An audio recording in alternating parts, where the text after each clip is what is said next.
നമസ്കാരം. 24ന്റെ എല്ലാ പ്രിയപ്പെട്ട പ്രേക്ഷകർക്കും മോർണിംഗ് ന്യൂസിലേക്ക് സ്വാഗതം. ഇന്ന് ഒക്ടോബർ 17-ാം തീയതിയാണ്, വെള്ളിയാഴ്ചയാണ്, കന്നി 31 ഇന്ന് അന്താരാഷ്ട്ര ദാരിദ്ര്യ നിർമ്മാർജ്ജന ദിനമാണ്. ദാരിദ്ര്യം കേവലം സാമ്പത്തിക പ്രശ്നം മാത്രമല്ല, അത് മനുഷ്യാവകാശങ്ങളുടെ ലംഘനം കൂടിയാണ് എന്ന സന്ദേശമാണ് അന്താരാഷ്ട്ര ദാരിദ്ര്യ നിർമ്മാർജ്ജന ദിനം മുന്നോട്ട് വയ്ക്കുന്നത്.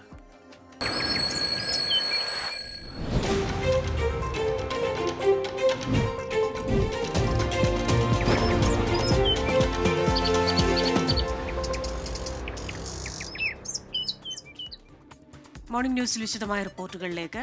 ശബരിമല സ്വർണ്ണക്കൊള്ള വിവാദത്തിൽ SIT അറസ്റ്റ് ചെയ്ത ഉണ്ണികൃഷ്ണൻ പോറ്റിയെ ഇന്ന് കോടതിയിൽ ഹാജരാക്കും. ഇന്നലെ അർദ്ധരാത്രിയോടെ അറസ്റ്റ് രേഖപ്പെടുത്തിയ പോറ്റിയെ തിരുവനന്തപുരം ജനറൽ ആശുപത്രിയിൽ എത്തിച്ച് വൈദ്യപരിശോധനയ്ക്ക് വിധേയനാക്കി.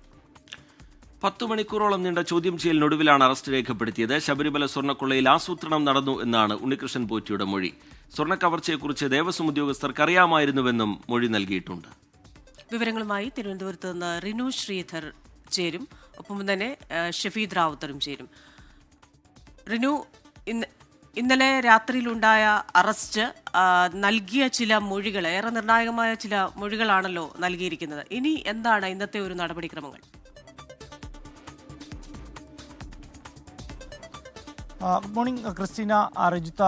എന്തായാലും ഉണ്ണികൃഷ്ണൻ പോറ്റി അറസ്റ്റിലായിരിക്കുന്നു എന്ന് തന്നെയാണ് നമ്മൾ കഴിഞ്ഞ ദിവസം അർദ്ധരാത്രിയോടുകൂടി റിപ്പോർട്ട് ചെയ്തത്. അതിനുശേഷം ഏകദേശം 11:30 അറസ്റ്റ് രേഖപ്പെടുത്തുന്ന ഔദ്യോഗികമായി. അതിനുശേഷം പുലർച്ചെ 4 മണിയോടുകൂടിയാണ് തിരുവനന്തപുരത്തെ ജനറൽ ആശുപത്രിയിലെത്തി വൈദ്യപരിശോധനയ്ക്ക് വിധേയമാക്കിയത്. വൈദ്യപരിശോധനയ്ക്ക് വിധേയമാക്കുമ്പോൾ നമ്മൾ അദ്ദേഹത്തിന്റെ പ്രതികരണം ആരാഞ്ഞിരുന്നു. തന്നെ കുടുക്കിയതാണോ ഏതെങ്കിലും തരത്തിൽ എന്നുള്ളതടക്കമുള്ള ചോദ്യം മാധ്യമപ്രവർത്തകർ നടത്തിയിരുന്നു. പക്ഷെ ഒരു തരത്തിലുള്ള ചോദ്യങ്ങൾക്കും അദ്ദേഹം മറുപടി നൽകാതെ വാഹനത്തിലേക്ക് കയറിപ്പോകുന്ന ഒരു സാഹചര്യം. മെഡിക്കൽ പരിശോധനയ്ക്ക് ശേഷം തിരിച്ച് ഞാൻ നിൽക്കുന്ന ഈ ക്രൈംബ്രാഞ്ച് ഈഞ്ചിക്കലിലെ ക്രൈംബ്രാഞ്ച് ആസ്ഥാനത്തേക്ക് എത്തിക്കുകയായിരുന്നു. രാവിലെ 7 മണിയോടുകൂടി പത്തനംതിട്ടയിലേക്ക് കൊണ്ടുപോകും എന്നുള്ള വിവരമാണ് നമുക്ക് ലഭിക്കുന്നത്. ഉച്ചയ്ക്ക് മുമ്പ്, അതായത് 12 മണിയോടുകൂടി റാന്നിയിലെ കോടതിയിലേക്ക് ഹാജരാക്കുമെന്നുള്ള വിവരവും അന്വേഷണ ഉദ്യോഗസ്ഥരിൽ നിന്ന് ലഭിക്കുന്നുണ്ട്. എന്തായാലും നിർണായകമായിട്ടുള്ള മൊഴിയാണ് അദ്ദേഹത്തിൽ നിന്ന് ലഭിച്ചത്, അല്ലെങ്കിൽ ചോദ്യം ചെയ്യലിൽ കിട്ടിയ വിവരം എന്നുള്ളതാണ് നമുക്ക് മനസ്സിലാക്കാൻ വേണ്ടി കഴിയുന്നത്. ജയറാമിൻ്റെ വീട്ടിലേക്ക് ഈ സ്വർണ്ണക്കട്ടള എത്തിച്ച കാര്യം അടക്കം കൃത്യമായിട്ടുള്ള വിവരം രേഖപ്പെടുത്തിയിട്ടുണ്ട്. ഏതെങ്കിലും തരത്തിൽ ഉദ്യോഗസ്ഥർക്കടക്കം വീഴ്ച സംഭവിച്ചെന്നടക്കം ഉള്ള കാര്യങ്ങൾ മനസ്സിലാക്കാൻ വേണ്ടി അന്വേഷണ ഉദ്യോഗസ്ഥർ കഴിഞ്ഞിട്ട്. എന്തായാലും SP ശശിധരൻ അടക്കം പുലർച്ചയോടുകൂടി ഇവിടെ എത്തി. അതിനുശേഷം അദ്ദേഹം അല്പസമയം മുമ്പാണ് ഇവിടെ നിന്ന് മടങ്ങിയിട്ടുള്ളത്. ഇന്നലെ പുലർച്ചയോടുകൂടിയാണ് തിരുവനന്തപുരം കല്ലറയിലെ വീട്ടിൽ നിന്ന് ഈ ഉണ്ണികൃഷ്ണൻ പോറ്റിയെ കസ്റ്റഡിയിലെടുക്കുന്നത്. 10 മണിക്കൂറത്തെ ചോദ്യം ചെയ്യലിന് ശേഷമാണ് അറസ്റ്റ് രേഖപ്പെടുത്തുകയും തുടർന്ന് പുലർച്ചയോടുകൂടി ജനറൽ ആശുപത്രിയിൽ എത്തിച്ച് വൈദ്യപരിശോധന നടത്തുകയും ചെയ്തത്. എന്തായാലും ഉടൻ തന്നെ അദ്ദേഹത്തെ പത്തനംതിട്ടയിലേക്ക് കൊണ്ടുപോകും എന്നുള്ള വിവരമാണ് നമുക്ക് ഏറ്റവും അവസാനമായി ഇവിടെ നിന്ന് നൽകാൻ വേണ്ടി കഴിയുന്നത്. ക്രിസ്റ്റീന, അരിജിത്ത്. ഈ ഉണ്ണികൃഷ്ണൻ പോറ്റിയുടെ അറസ്റ്റായി കഴിഞ്ഞു. ഇനി അതിൻ്റെ ഭാഗമായുള്ള തുടർ നടപടിക്രമങ്ങൾ ഉണ്ടാകും. ആ മൊഴിയിലും ഉണ്ണികൃഷ്ണൻ പോറ്റി ദേവസ്വം ബോർഡ് ഉദ്യോഗസ്ഥരെ പ്രതിക്കൂട്ടിൽ നിർത്തുന്നുണ്ട്. എല്ലാം ആസൂത്രണത്തിൻ്റെ ഭാഗമാണ്, അറിവോടുകൂടിയാണ് എന്നുള്ള മൊഴിയാണ് ഉണ്ണികൃഷ്ണൻ പോറ്റിയുടെ ഭാഗത്തു നിന്നുണ്ടാകുന്നത്. ഈ പശ്ചാത്തലത്തിൽ ഇനിയിപ്പോൾ പ്രതിപ്പട്ടികയിലുള്ള മുൻ ദേവസ്വം ബോർഡ് ഉദ്യോഗസ്ഥരിലേക്ക് കൂടി ചോദ്യം ചെയ്യുന്ന അടക്കമുള്ള നടപടികളിലേക്ക് അധികം വൈകാതെ തന്നെ കടക്കും എന്നല്ലേ മനസ്സിലാക്കേണ്ടത്? തീർച്ചയായും രജിത്ത്. കാര്യം 9 ഉദ്യോഗസ്ഥർക്കാണ് ഇതിൽ ഇടപെടലുള്ളത്, അല്ലെങ്കിൽ ഈ സ്വർണ്ണപ്പാളി കടത്തിയതുമായി ബന്ധപ്പെട്ട് ബന്ധമുള്ളത് എന്നുള്ളത് ആദ്യം തന്നെ SIT കണ്ടെത്തിയിരുന്നു. വിജിലൻസും, അതായത് ദേവസ്വം ബോർഡിന്റെ വിജിലൻസും ഹൈക്കോടതിയിൽ സമർപ്പിച്ച റിപ്പോർട്ടിൽ ഇത് കൃത്യമായി വ്യക്തമായി തന്നെ പറയുന്നും ഉണ്ട്. ഈ ഉദ്യോഗസ്ഥർ, അതായത് മുരാരി ബാബു, KA ബൈജു ഉൾപ്പെടെയുള്ളവർ, ഇവരെ എല്ലാം തന്നെ കൃത്യമായി ചോദ്യം ചെയ്യും എന്നുള്ളതാണ്. ഒപ്പം ഏറ്റവും പ്രധാനം ഈ സ്വർണം എവിടെ എന്നുള്ളതാണ് കണ്ടെത്തേണ്ടതായിട്ടുള്ളത്. അതുകൊണ്ട് തന്നെ ഈ സ്വർണം കൈമാറി എന്ന് ഉണ്ണികൃഷ്ണൻ പോറ്റി പറയുന്ന കൽപേഷിന്റെ മൊഴി ആദ്യഘട്ടത്തിൽ വിവരശേഖരണമായി രേഖപ്പെടുത്തി എന്നുള്ളതാണ് പുറത്തു വരുന്ന വിവരങ്ങൾ. അതൊന്നും തന്നെ വിശ്വാസത്തിൽ എടുക്കുന്നില്ല അന്വേഷണ സംഘം. അദ്ദേഹത്തെ ബാംഗ്ലൂരിൽ നിന്ന് കസ്റ്റഡിയിലേക്ക് എടുത്തു എന്നുള്ളൊരു സൂചനയും വരുന്നുണ്ട്. പക്ഷേ അത് സ്ഥിരീകരിക്കാൻ വേണ്ടി കഴിഞ്ഞിട്ടില്ല. എന്തായാലും ഈ കൽപേഷ് ഉൾപ്പെടെ ദേവസ്വം ബോർഡ് ഉദ്യോഗസ്ഥർ ഉൾപ്പെടെയുള്ളവരെ വിശദമായി ചോദ്യം ചെയ്യേണ്ടതായിട്ടുണ്ട്. കൂടുതൽ അറസ്റ്റും കൂടുതൽ നടപടിക്രമങ്ങളും ഇനിയും മുന്നോട്ട് പോകുമെന്നുള്ളതാണ്. എന്തായാലും ശബരിമലയിലെ സ്വർണ്ണപ്പാളി വിവാദവുമായി ബന്ധപ്പെട്ടുകൊണ്ട് ആദ്യ അറസ്റ്റാണ് ഉണ്ണികൃഷ്ണൻ പോറ്റിയുടേത്. ഉണ്ണികൃഷ്ണൻ പോറ്റിയുടെ ആദ്യ അറസ്റ്റാണ് ഇന്നലെ അർദ്ധരാത്രിയോടുകൂടി രേഖപ്പെടുത്തിയത് എന്നുള്ളതാണ്. ഇനി തുടർന്നും വരും ദിവസങ്ങളിലും വരുന്ന മണിക്കൂറുകളിലും ഈ വാർത്തയുമായി ബന്ധപ്പെട്ടുകൊണ്ട് നിർണായക വിവരങ്ങൾ പുറത്തു വരേണ്ടതായിട്ടുണ്ട്. അത് പുറത്തു വരിക തന്നെ ചെയ്യും. കാരണം ഈ കൂടുതൽ ചോദ്യം ചെയ്യലുകളാണ് ഇനി ഏറ്റവും പ്രധാനമായി ഉള്ളത്. ഈ ദേവസ്വം ബോർഡ് ഉദ്യോഗസ്ഥരാണ് ഏറ്റവും കൂടുതലായി ഈ ചോദ്യം ചെയ്യലിൽ ഹാജരാകുവാൻ. അവർക്ക് നോട്ടീസ് നൽകി വിളിപ്പിക്കുമെന്നുള്ള വിവരമാണ് നമുക്ക് ലഭിക്കുന്നത്. ഇന്നലെ തന്നെ ഈ ഉണ്ണികൃഷ്ണൻ പോറ്റിയെ നടപടിക്രമങ്ങൾ പാലിച്ചല്ല ചോദ്യം ചെയ്യലിന് കസ്റ്റഡിയിലെടുത്തത് എന്നുള്ള ആരോപണം ഉയർന്നു. ആദ്യഘട്ടത്തിൽ രഹസ്യ സ്വഭാവം ഇതിന് സൂക്ഷിച്ചിരുന്നു അന്വേഷണ സംഘം. പക്ഷേ ഇദ്ദേഹത്തിന്റെ അഭിഭാഷകനും അതുപോലെ തന്നെ ഇദ്ദേഹത്തിന്റെ കുടുംബവും ഒരു തരത്തിലുള്ള നടപടിക്രമങ്ങളും പാലിക്കാതെ ഇവർ തന്നെയാണ്, അതായത് SIT സംഘം തന്നെയാണ് ഉണ്ണികൃഷ്ണൻ പോറ്റിയെ ഇവിടെ നിന്ന് കൊണ്ടുപോയത് എന്നടക്കമുള്ള കാര്യങ്ങൾ ബന്ധുക്കൾക്ക് സംശയമായി ഉണ്ടായിരുന്നു. തുടർന്നാണ് വൈകുന്നേരത്തോടു കൂടി ഈഞ്ചക്കലിലെ ക്രൈംബ്രാഞ്ച് ഓഫീസിൽ ഇദ്ദേഹം ഉണ്ട് എന്നുള്ളത് ബന്ധുക്കളെ അറിയിക്കുന്നത്, അഭിഭാഷകനെ അറിയിക്കുന്നത്. അതിനുശേഷമാണ് വിശദമായിട്ടുള്ള ചോദ്യം ചെയ്യലുകൾ നടത്തുന്നത്. SP ശശിധരൻ അടക്കം ഇവിടേക്ക് എത്തുന്നത്. അറസ്റ്റ് രേഖപ്പെടുത്തിയതിനു ശേഷം കൂടുതൽ ചോദ്യം ചെയ്യൽ നടത്തുന്നു. തുടർന്നാണ് പുലർച്ചെയോടുകൂടി ജനറൽ ആശുപത്രിയിൽ എത്തിച്ച് വൈദ്യപരിശോധന നടത്തുകയും ചെയ്തത്. എന്തായാലും രാവിലെ 7 മണിയോടുകൂടി അദ്ദേഹത്തെ ഉണ്ണികൃഷ്ണൻ പോറ്റി ഇവിടെ നിന്ന് കൊണ്ടുപോകും എന്നുള്ളതാണ് നമുക്ക് സ്ഥിരീകരിക്കാൻ കഴിയുന്ന വിവരം, ലഭ്യമാകുന്ന വിവരം. ക്രിസ്റ്റീന. ശരി, ഷഫീദ് റാവുത്തർ കൂടി ചേരുകയാണ് തിരുവനന്തപുരത്ത് നിന്ന്. ഷഫീദെ, ഗുഡ് മോർണിംഗ്. ഈ വിഷയത്തിൽ കൃത്യമായ ഗൂഢാലോചന പല സമയങ്ങളിലായി നടന്നു. മാത്രവുമല്ല, ഉണ്ണികൃഷ്ണൻ പോറ്റി എന്ന് പറയുന്ന വ്യക്തി ഒറ്റയ്ക്ക് ഇത്തരം കാര്യങ്ങൾ ചെയ്യില്ല എന്ന സംശയം തുടക്കം മുതലേ ഉണ്ടായിരുന്നു. അപ്പോൾ അത് ദേവസ്വം ഉദ്യോഗസ്ഥരുടെ അറിവോടെയാണ്. കാലാകാലങ്ങളിൽ ആരാണ് സഹായിച്ചത്, ഇത്രത്തോളം സ്വാധീനം ഈ വ്യക്തി എങ്ങനെ സന്നിധാനത്തുണ്ടാക്കി, ഇങ്ങനെ ഒരുപാട് ചോദ്യങ്ങളുണ്ടല്ലോ. അപ്പോൾ ഈ ഗൂഢാലോചനയുമായി ബന്ധപ്പെട്ട എന്തൊക്കെ കാര്യങ്ങളാണ് ഇയാൾ പറഞ്ഞിരിക്കുന്നത്? ഉദ്യോഗസ്ഥരുടെ അറിവ് ഇതിൽ എങ്ങനെയായിരുന്നു? ഈ പറയുന്ന പുതിയ കൽപേഷ് എന്ന് പറയുന്നത് ആരാണ്? ഈ ചോദ്യങ്ങളൊക്കെ ഇപ്പോഴും നിലനിൽക്കുന്നുണ്ടോ? ഇതിന്റെയൊക്കെ ഉത്തരം പ്രസക്തമാണല്ലോ.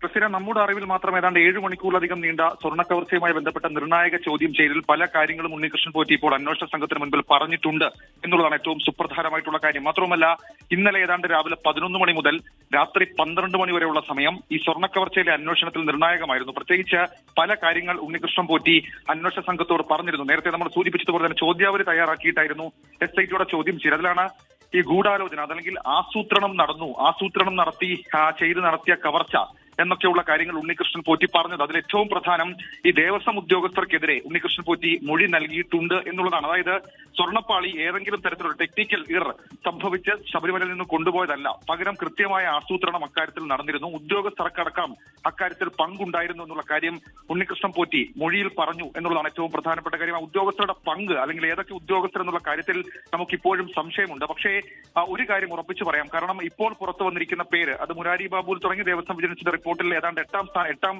നിര വരെ നീളുന്ന പേര് മാത്രവുമല്ല, അതിനപ്പുറത്തേക്ക് കുറച്ച് പേരുകൾ കൂടി ഉണ്ണികൃഷ്ണൻ പോറ്റി പറഞ്ഞു എന്ന തരത്തിലേക്കുള്ള സൂചനകൾ പുറത്തു വരുന്നുണ്ട്. ഏതായാലും അതടക്കമുള്ള കാര്യം ഈ അന്വേഷണത്തിൽ നിർണായകമാണ്.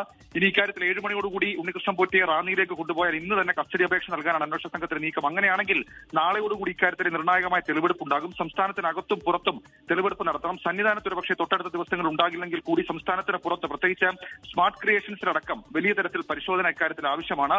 അവിടെ ഉണ്ടാകും. അതിനൊക്കെ അപ്പുറത്തേക്ക് ഇപ്പോൾ അന്വേഷണ സംഘം തിരയുന്ന 2 പേരുകളിൽ ഒന്ന് കൽപേഷും 2 നാഗേഷുമാണ്. അതിൽ കൽപേഷ് എന്ന് പറയപ്പെടുന്ന ആൾക്കാണ് ഈ സ്വർണം കൊടുത്തത് എന്നുള്ള കാര്യം ഉണ്ണികൃഷ്ണൻ പോറ്റി സൂചനയായി അന്വേഷണ സംഘത്തോട് പറഞ്ഞിട്ടുണ്ട്. അതടക്കമുള്ള കാര്യങ്ങളിൽ ഇതിനോടകം തന്നെ, അതായത് ഇന്നലെ രാത്രി തന്നെ കൽപേഷിനെ കേന്ദ്രീകരിച്ച് അന്വേഷണം ആരംഭിച്ചിട്ടുണ്ട്. കൽപേഷിന്റെ നമ്പർ ഉൾപ്പെടെയുള്ള കാര്യങ്ങൾ ശേഖരിച്ച് അദ്ദേഹത്തെ ബന്ധപ്പെടാൻ ശ്രമിച്ചു. അതിനൊക്കെ അപ്പുറത്തേക്ക് കൽപേഷിന്റെ വെയർബോട്സുകൾ തപ്പി ഹൈദരാബാദിലും ബാംഗ്ലൂരിലും അന്വേഷണ സംഘം പരിശോധന നടത്തുന്നു. അവിടുത്തെ പോലീസിനോട് ഇക്കാര്യം തേടിയിട്ടുണ്ട് എന്നുള്ള സൂചനകളും ഈ ഘട്ടത്തിൽ പുറത്തു വരുന്നുണ്ട്. ക്രിസ്റ്റീന. ഷഫീദ്, ഇതിന്റെ ഗൂഢാലോചന പാർട്ടിനൊപ്പം തന്നെ അന്വേഷണ സംഘത്തിന് കണ്ടെത്തേണ്ട വളരെ പ്രധാനപ്പെട്ട മറ്റൊരു വിവരം ഈ ഉണ്ണികൃഷ്ണൻ പോറ്റി കൈക്കലാക്കിയ സ്വർണം എവിടെ എന്നുള്ളതാണ്. അത് സംബന്ധിച്ച് അല്പം കൂടി നടപടിക്രമങ്ങൾക്ക് ശേഷമേ അതിലൊക്കെ ഒരു വ്യക്തത വരികയുണ്ടാവുള്ളൂ. എങ്കിൽ കൂടി ഈ ചോദ്യം ചെയ്യലിൽ അതുമായി ബന്ധപ്പെട്ട എന്തെങ്കിലും സൂചനകൾ അന്വേഷണ സംഘത്തിന് ലഭിക്കുന്നുണ്ടോ ഷഫീദ് റാവുത്തർ? രജിത്ത്, ഇക്കാര്യത്തിൽ ഏറ്റവും പ്രധാനപ്പെട്ട കാര്യം അത് സംബന്ധിച്ച്, അതായത് ശബരിമലയിൽ സ്വർണ്ണപ്പാളിയും കട്ടിളപ്പാളിയിൽ നിന്നും തട്ടിയെടുത്ത സ്വർണം എവിടെ എന്നുള്ളതിൽ കൃത്യമായിട്ടുള്ള വിവരം ഉണ്ണികൃഷ്ണൻ പോറ്റി ഇപ്പോൾ അന്വേഷണ സംഘത്തിന് നൽകിയിട്ടുണ്ട്. അതിന്റെ കൂടുതൽ വിവരങ്ങൾ നമുക്ക് തൊട്ടടുത്ത മണിക്കൂറുകളിൽ പങ്കുവയ്ക്കാനും കഴിയും. ഏതായാലും ഇതിൽ നിർണായകമാവുക ആ സ്വർണ്ണപ്പാളികൾ, അതല്ലെങ്കിൽ കട്ടിളപ്പാളിയിലെ സ്വർണം അത് ഉരുക്കി എന്നുള്ളത് ഉറപ്പിക്കുന്നുണ്ട്. അതിനപ്പുറത്തേക്ക് ഇത് മറ്റു ചിലർക്ക് വീതിച്ചു നൽകി പങ്കിട്ടെടുത്തു എന്നടക്കമുള്ള സംശയം അത് അന്വേഷണ സംഘത്തെ സംബന്ധിച്ചിട്ടുണ്ട്. അക്കാര്യത്തിൽ അടുത്ത മണിക്കൂറുകളിൽ കൂടുതൽ വ്യക്തത വരും. രജിത്ത്. റിനു ശ്രീധർ കൂടെ തുടരുകയാണ് തിരുവനന്തപുരത്ത് നിന്ന്. റിനു, എത്രത്തോളം സ്വർണം ഇയാൾ തട്ടിയെടുത്തിട്ടുണ്ട്? അത് ഇന്ന് ഇതുമായി ബന്ധപ്പെട്ട തെളിവെടുപ്പടക്കം ഇന്ന് അദ്ദേഹത്തെ ഒരു 7 മണിയാകുമ്പോഴത്തേക്ക് കൊണ്ടുപോകും എന്നാണ് മനസ്സിലാക്കുന്നത്. അത്തരത്തിലുള്ള കാര്യങ്ങൾ എങ്ങനെയായിരിക്കുമെന്ന്? ക്രിസ്റ്റിന 4 കിലോയിലധികം സ്വർണ്ണമാണ് ഉണ്ണികൃഷ്ണൻ പോറ്റിയും അതുപോലെ തന്നെ സംഘവും സംശയിക്കപ്പെടുന്ന സംഘവും തട്ടിയെടുത്തത് എന്നുള്ളതാണ് നിലവിൽ പുറത്തു വന്നിരിക്കുന്ന കണക്ക്. 4 കിലോയിൽ കൂടുതലുണ്ട് എന്നുള്ളതാണ്. ഈ സ്വർണം കൃത്യമായി തന്നെ സ്മാർട്ട് ക്രിയേഷൻ എത്തിച്ച് ഒരുക്കിയെടുത്തു എന്നുള്ളതാണ്. പക്ഷേ ഇത് ആർക്കൊക്കെ നൽകി എന്നുള്ളതാണ്. അത്തരത്തിലുള്ള നിർണായക വിവരങ്ങൾ അടക്കം ചോദ്യം ചെയ്യലിൽ ഉണ്ണികൃഷ്ണൻ നൽകി എന്നുള്ള വിവരവും ലഭ്യമാകുന്നുണ്ട്. ആദ്യഘട്ടത്തിൽ ചോദ്യം ചെയ്യലിൽ ഒരു തരത്തിലുള്ള സഹകരണ മനോഭാവവും അദ്ദേഹത്തിന്റെ ഭാഗത്ത് നിന്ന് ഉണ്ടായിരുന്നില്ല. അതിനുശേഷം ഈ കഴിഞ്ഞ 5 ദിവസങ്ങളിൽ അന്വേഷണ സംഘം കൃത്യമായി തന്നെ ശേഖരിച്ച തെളിവുകൾ ഓരോന്നായി നിരത്തിയാണ് ഉണ്ണികൃഷ്ണൻ പോറ്റിയോട് ആവർത്തിച്ചത്. കൃത്യമായിട്ടുള്ള ചോദ്യാവലികൾ തയ്യാറാക്കി അതിനെല്ലാം തന്നെ കൃത്യമായിട്ടുള്ള മറുപടി അദ്ദേഹത്തിന് പറയേണ്ടി വന്നു എന്നുള്ളതാണ്. എന്തായാലും ഇതിൽ നിർണായകമായിട്ടുള്ള ഒരു കാര്യം എന്ന് പറയുന്നത് ഈ സ്വർണം എവിടെ എന്നുള്ളതാണ്. ഈ ഒരുക്കിയെടുത്ത സ്വർണം എവിടെയാണ് എന്നുള്ളതാണ്. അതിന് ഉണ്ണികൃഷ്ണൻ പോറ്റി മറുപടി നൽകിയിട്ടുണ്ട് എന്നുള്ള വിവരവും ലഭിക്കുന്നുണ്ട്. എന്തായാലും 2 ആഴ്ചക്കകം പ്രാഥമിക റിപ്പോർട്ട് അന്വേഷണ സംഘം സമർപ്പിക്കും. 6 ആഴ്ചക്കകം സമർപ്പിക്കണം, പൂർണ്ണമായിട്ടുള്ള റിപ്പോർട്ട് സമർപ്പിക്കണം എന്നുള്ളതാണ് ഹൈക്കോടതി പോലും ഉത്തരവായി നൽകിയിരിക്കുന്നത്. എന്തായാലും പൂർണ്ണമായിട്ടുള്ള എല്ലാ പഴുതുകളും അടച്ചുള്ള അന്വേഷണം തന്നെയാണ് നിലവിൽ പ്രത്യേക ഇൻവെസ്റ്റിഗേഷൻ ടീമിന്റെ ഭാഗത്ത് നിന്ന് ഉണ്ടാകുന്നത്. SP അടക്കം ഇന്ന് പുലരുവോളം ഇവിടെ ഉണ്ടായിരുന്നു. ചോദ്യം ചെയ്യുന്ന ഒരു സാഹചര്യം 2 SP മാരുടെ ബിജോയ് SP അതുപോലെ തന്നെ ശശിധരൻ SP 2 SP മാരുടെ നേതൃത്വത്തിലാണ് ഉണ്ണികൃഷ്ണൻ പോറ്റിയെ ചോദ്യം ചെയ്യുകയും എന്തായാലും അറസ്റ്റ് രേഖപ്പെടുത്തുകയും ചെയ്തത്. ഈ അറസ്റ്റ് നിർണായകമായിട്ടുള്ള അറസ്റ്റാണ്. ശബരിമലയിലെ സ്വർണ്ണപ്പാളി വിവാദവുമായി ബന്ധപ്പെട്ടുള്ള ആദ്യ അറസ്റ്റ്. വരും ദിവസങ്ങളിൽ വരും മണിക്കൂറുകളിൽ കൂടുതൽ പേരെ ചോദ്യം ചെയ്യും. നോട്ടീസ് നൽകി വിളിച്ചു വരുത്തി ചോദ്യം ചെയ്യും എന്നുള്ളതാണ്. മുരാരി ബാബു അടക്കമുള്ള ജീവനക്കാരെ ചോദ്യം ചെയ്യും എന്നുള്ളതാണ്. എന്തായാലും ജീവനക്കാർക്കുമേൽ പഴിചാരുന്ന ഒരു സാഹചര്യം ഇപ്പോൾ നിലവിൽ ഈ ചോദ്യം ചെയ്യലിൽ ഉണ്ണികൃഷ്ണൻ പോറ്റിയുടെ ഭാഗത്ത് നിന്ന് ഉണ്ടായിട്ടുണ്ട് എന്നുള്ള നിർണായകമായിട്ടുള്ള വിവരങ്ങളും പുറത്തു വരുന്നുണ്ട്. അതുകൊണ്ട് തന്നെ കൂടുതൽ ആർക്കെങ്കിലും പങ്കുണ്ടോ, ഏത് തരത്തിലാണ് ഈ സ്വർണം പങ്കിട്ടെടുത്തോ എന്നടക്കമുള്ള കാര്യങ്ങളിൽ ഇനി വ്യക്തത വരേണ്ടതായിട്ടുണ്ട്. ആ വ്യക്തതയ്ക്ക് വേണ്ടിയാണ് നിലവിൽ എന്തായാലും അല്പസമയത്തിനകം തന്നെ കൂടുതൽ വിവരങ്ങൾ ഈ ചോദ്യം ചെയ്യലിൽ ഏതെങ്കിലും തരത്തിൽ വിവരങ്ങൾ നൽകിയോ എന്നുള്ള കാര്യങ്ങൾ അല്ലെങ്കിൽ നൽകിയ വിവരം നമുക്ക് നൽകാൻ വേണ്ടി കഴിയും. എന്തായാലും ജയറാമിന്റെ വീട്ടിലടക്കം സ്വർണ്ണക്കട്ടള കൊണ്ടുപോയതുമായി ബന്ധപ്പെട്ടുള്ള കാര്യങ്ങളിൽ ഒരു തരത്തിലും ഒരു സാമ്പത്തിക നേട്ടം ഉണ്ടാക്കിയിട്ടില്ല താൻ എന്നുള്ളതാണ് മൊഴിയായി തന്നെ നൽകിയിരിക്കുന്നത്. അല്ലെങ്കിൽ ചോദ്യം ചെയ്യലിൽ പറഞ്ഞിരിക്കുന്നത് ജയറാം 1 രൂപ പോലും സാമ്പത്തികമായി നൽകിയിട്ടില്ല എന്നുള്ള ഒരു കാര്യവും ഈ ചോദ്യം ചെയ്യലിൽ വിവരമായി നൽകിയിട്ടുണ്ട് എന്നുള്ള കാര്യങ്ങളെല്ലാം തന്നെ പുറത്തു വരുന്നുണ്ട്. എന്തായാലും നിർണായകമായിട്ടുള്ള ഒരു ആദ്യ അറസ്റ്റ് ഈ സ്വർണ്ണപ്പാളി വിവാദവുമായി ബന്ധപ്പെട്ടുകൊണ്ട് വന്നിരിക്കുന്നു. തുടർ അറസ്റ്റുകളും തുടർ ചോദ്യം ചെയ്യലുകളും വരും മണിക്കൂറുകളിൽ ഉണ്ടാകും. ക്രിസ്റ്റീന, മറ്റൊന്ന് ഈ സംസ്ഥാനത്തിന് പുറത്ത് നടന്ന നീക്കങ്ങളാണ്. ഈ സ്വർണം കൈക്കലാക്കുന്നതുമായി ബന്ധപ്പെട്ട് പ്രധാനപ്പെട്ട ഗൂഢാലോചന നടന്നത് സംസ്ഥാനത്തിന് പുറത്താണോ എന്ന് സംശയിക്കുന്നുണ്ട്. അത് ബംഗളൂരു കേന്ദ്രീകരിച്ചുള്ള, ഹൈദരാബാദ് കേന്ദ്രീകരിച്ചുള്ള, ചെന്നൈ കേന്ദ്രീകരിച്ചുള്ള ഇടപാടുകൾ സംബന്ധിച്ചൊക്കെ വലിയ ദുരൂഹതകൾ നിലനിൽക്കുകയാണ്. അക്കാര്യങ്ങളിലേക്കൊക്കെ ഉറപ്പായും അന്വേഷണ സംഘത്തിൻ്റെ ചോദ്യങ്ങൾ ഉണ്ടായിട്ടുണ്ടാകും. ഏറ്റവും ഒടുവിലായി പുറത്തു വന്ന 2 പേരുകൾ, അത് കൽപേഷിൻ്റെയും നാഗേഷിൻ്റേതുമാണ്. കൽപേഷിനാണെങ്കിൽ ഈ സ്വർണം കൊടുത്തു എന്ന് പറയുന്നു. നാഗേഷാണെങ്കിൽ നാഗേഷിൻ്റെ ഓഫീസിൽ ഇത് കൈവശം വെച്ചിരുന്നു എന്ന് പറയുന്നു. ചെന്നൈയിലെ സ്മാർട്ട് ക്രിയേഷൻസുമായി ബന്ധപ്പെട്ട് വലിയ സംശയങ്ങൾ ഇപ്പോഴും നിലനിൽക്കുന്നു. ഇതിലേക്കൊക്കെ ഈ അറസ്റ്റിലേക്ക് കടക്കുന്നതിന് മുമ്പേ തന്നെ, കസ്റ്റഡിയിലേക്കൊക്കെ കടക്കുന്നതിന് മുമ്പേ തന്നെ ഇതിൽ പ്രാഥമികമായ വിവരശേഖരണം അന്വേഷണ സംഘത്തിൻ്റെ ഭാഗത്തുനിന്നുണ്ടായിരുന്നു. അതിലൊരു വലിയ പുരോഗതി തന്നെ ആ വിവരശേഖരണത്തിൽ ഉണ്ടായിരുന്നു. ഇപ്പോൾ ഈ ചോദ്യം ചെയ്യൽ കൂടി പൂർത്തിയാവുന്നതോടുകൂടി അതിലൊക്കെ ഒരു വ്യക്തതയും നിഗമനത്തിലേക്കും എത്താൻ കഴിയുന്നുണ്ടോ അന്വേഷണ സംഘത്തിന്? റിനു,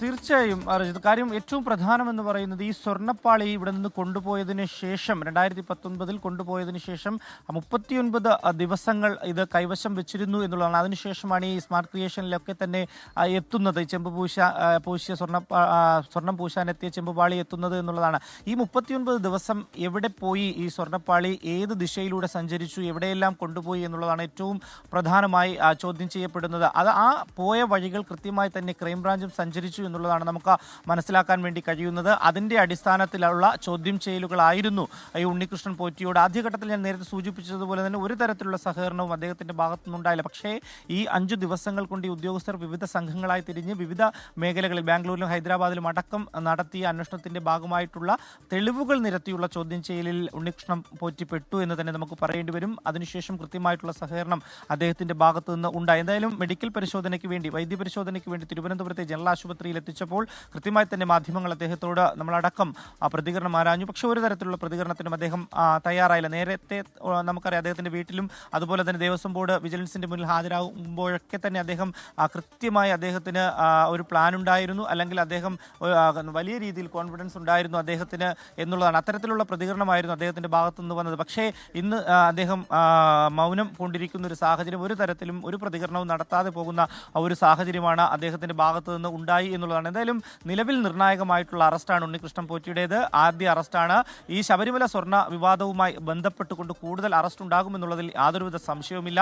ഇന്നും നാളെയുമായി ഈ ഉദ്യോഗസ്ഥരെ 9ഓളം ഉദ്യോഗസ്ഥരെ നോട്ടീസ് നൽകി വിളിച്ചു വരുത്തും എന്നുള്ളതാണ് നമുക്ക് അന്വേഷണ സംഘത്തിൽ നിന്ന് ലഭിക്കുന്ന വിവരം. അങ്ങനെയാണെങ്കിൽ ആ ഉദ്യോഗസ്ഥരെ കൂടി ചോദ്യം ചെയ്യുമ്പോൾ പൂർണ്ണമായും ഏത് തരത്തിൽ എങ്ങനെ ഈ സ്വർണ്ണപ്പാളി അവിടെ നിന്ന് പോയി, ആർക്കെല്ലാം അതിൻ്റെ വിഹിതങ്ങൾ കിട്ടി, ആരെല്ലാം പങ്കിട്ടെടുത്തു എന്നുള്ള അടക്കമുള്ള വിവരങ്ങൾ പുറത്തു വരും എന്നുള്ളതാണ്. ആ പുറത്ത് വിവരങ്ങൾ വരുന്നതനുസരിച്ചായിരിക്കും തുടർ നടപടികൾ. എന്തായാലും രാവിലെ 7 മണിയോടുകൂടി ഉണ്ണികൃഷ്ണൻ പോറ്റിയെ ഇവിടെ നിന്ന് ഈ ഇഞ്ചക്കലിലെ ക്രൈംബ്രാഞ്ച് ഓഫീസിൽ നിന്ന് കൊണ്ടുപോകും. അതിനുശേഷം പത്തനംതിട്ട ക്യാമ്പിൽ എത്തിക്കും എന്നുള്ളതാണ് നമുക്ക് ലഭിക്കുന്ന വിവരം. അടൂർ ക്യാമ്പിൽ എത്തിച്ചതിന് ശേഷമായിരിക്കും റാന്നി കോടതിയിലേക്ക് ഉച്ചയോടുകൂടി ഹാജരാക്കുക. റാന്നി കോടതിയിൽ ഹാജരാക്കുമ്പോൾ കസ്റ്റഡി അപേക്ഷ നൽകും. കസ്റ്റഡി റിമാൻഡ് റിപ്പോർട്ടിൽ കസ്റ്റഡി ആവശ്യപ്പെട്ടായിരിക്കും അപേക്ഷ നൽകുന്നത് എന്നുള്ള വിവരമാണ്. അങ്ങനെ കസ്റ്റഡി അപേക്ഷ ലഭിക്കുകയാണെങ്കിൽ തെളിവെടുപ്പ് ഉൾപ്പെടെയുള്ള തുടർ നടപടികളിലേക്ക് അന്വേഷണ സംഘം കടക്കും. ശരി, ശബരിമല സ്വർണ്ണക്കൊള്ളയുമായി ബന്ധപ്പെട്ട ആദ്യ അറസ്റ്റ് രേഖപ്പെടുത്തിയിരിക്കുകയാണ്. ഉണ്ണികൃഷ്ണൻ പോറ്റിയുടെ അറസ്റ്റാണ്. നിർണായകമായ പല വിവരങ്ങളും ഉദ്യോഗസ്ഥരോട് പറഞ്ഞിട്ടുണ്ട്. പക്ഷേ ഇനിയും പല കാര്യങ്ങളിലും ഉത്തരം കണ്ടെത്തേണ്ടതായിട്ടുണ്ട്. തുലാമാസ പൂജകൾക്കായി ശബരിമല നട ഇന്ന് തുറക്കും. വൈകിട്ട് 4 മണിക്ക് തന്ത്രി കണ്ഠര് മഹേഷ് മോഹനരുടെ സാന്നിധ്യത്തിൽ മേൽശാന്തി അരുൺകുമാർ നമ്പൂതിരി നട തുറന്ന് ദീപം തെളിയിക്കും. ഇന്ന് പ്രത്യേക പൂജകളില്ല. ചെന്നൈയിൽ നിന്ന് അറ്റകുറ്റപ്പണികൾ പൂർത്തിയാക്കിക്കൊണ്ടുവന്ന ദ്വാരപാലക ശില്പങ്ങളുടെ പാളികൾ ഇന്ന് സ്ഥാപിക്കും. നാളെയാണ് ശബരിമല മാളികപ്പുറം മേൽശാന്തിമാരെ തെരഞ്ഞെടുക്കുന്നതിനുള്ള നറുക്കെടുപ്പ്. വി ജയശങ്കർ വിവരങ്ങളുമായി പത്തനംതിട്ടയിൽ നിന്ന് ചേരുന്നുണ്ട്. ജയശങ്കർ, ഈ സ്വർണ്ണക്കൊള്ളയുമായി ബന്ധപ്പെട്ട വിവാദങ്ങൾക്കിടയിലാണ് ശബരിമല നട വീണ്ടും തുറക്കുന്നത്. ഈ അറ്റകുറ്റപ്പണികൾ പൂർത്തിയാക്കി തിരികെ കൊണ്ടുവന്ന സ്വർണ്ണപ്പാളി സ്ഥാപിക്കുന്നു എന്നുള്ളതാണ് ഇന്നത്തെ ഒരു പ്രധാനപ്പെട്ട നടപടി. ചടങ്ങുകൾ എന്നുള്ള നിലയിലല്ല, അല്ലാത്ത കാര്യങ്ങൾ നോക്കുമ്പോൾ അതിൽ തന്നെ ഹൈക്കോടതിയുടെ നിരീക്ഷണമുണ്ടാകും. വലിയ വിവാദങ്ങൾക്കിടെയുള്ള ആ നടപടി എങ്ങനെ കാണണം വി ജയശങ്കർ? Good morning Christina, Rijith. എന്തായാലും ഇന്ന് ശബരിമല നട തുറക്കുകയാണ്. ഇന്ന് ഈ വിവാദങ്ങളൊക്കെ പിന്നാലെ ഈ സ്വർണ്ണപ്പാളി സ്ഥാപിക്കുന്നത് തന്നെയാണ് ഇന്നത്തെ ഏറ്റവും പ്രധാനപ്പെട്ട ഒരു കാര്യം. വിവാദങ്ങൾക്കിടയിലാണ് ഈ സ്വർണ്ണപ്പാളി വൈകിട്ടോടുകൂടി സ്ഥാപിക്കുന്നത്.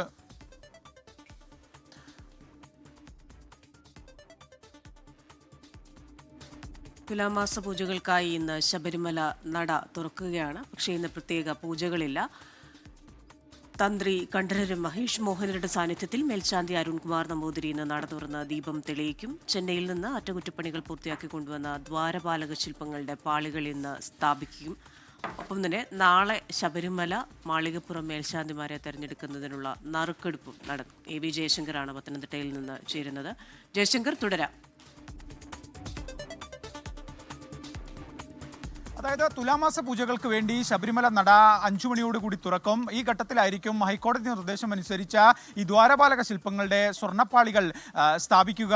അതീവ കർശനമായി ഹൈക്കോടതി നിർദ്ദേശങ്ങൾ പാലിച്ചുകൊണ്ടാണ് ഈ സ്വർണ്ണപ്പാളികൾ സ്ഥാപിക്കുന്നത്. വലിയ വിവാദമാണ് ഈ സ്വർണ്ണപ്പാളികൾ സംബന്ധിച്ചുണ്ടായത്. ജസ്റ്റിസ് KT ശങ്കരൻ ഉൾപ്പെടെ ഈ സ്വർണ്ണപ്പാളികൾ പരിശോധിക്കുകയും ചെയ്തു. ഇതുമായി ബന്ധപ്പെട്ട് കൃത്യമായ മാനദണ്ഡങ്ങൾ പാലിച്ച് ക്ഷേത്രത്തിന്റെ ആചാരം പാലിച്ചുകൊണ്ടായിരിക്കും ഈ സ്വർണ്ണപ്പാളികൾ സ്ഥാപിക്കുക. മാധ്യമങ്ങൾക്കുൾപ്പെടെ ഇത് പകർത്താനുള്ള ഒരു സൗകര്യവും ഒരുക്കിയിട്ടുണ്ട്.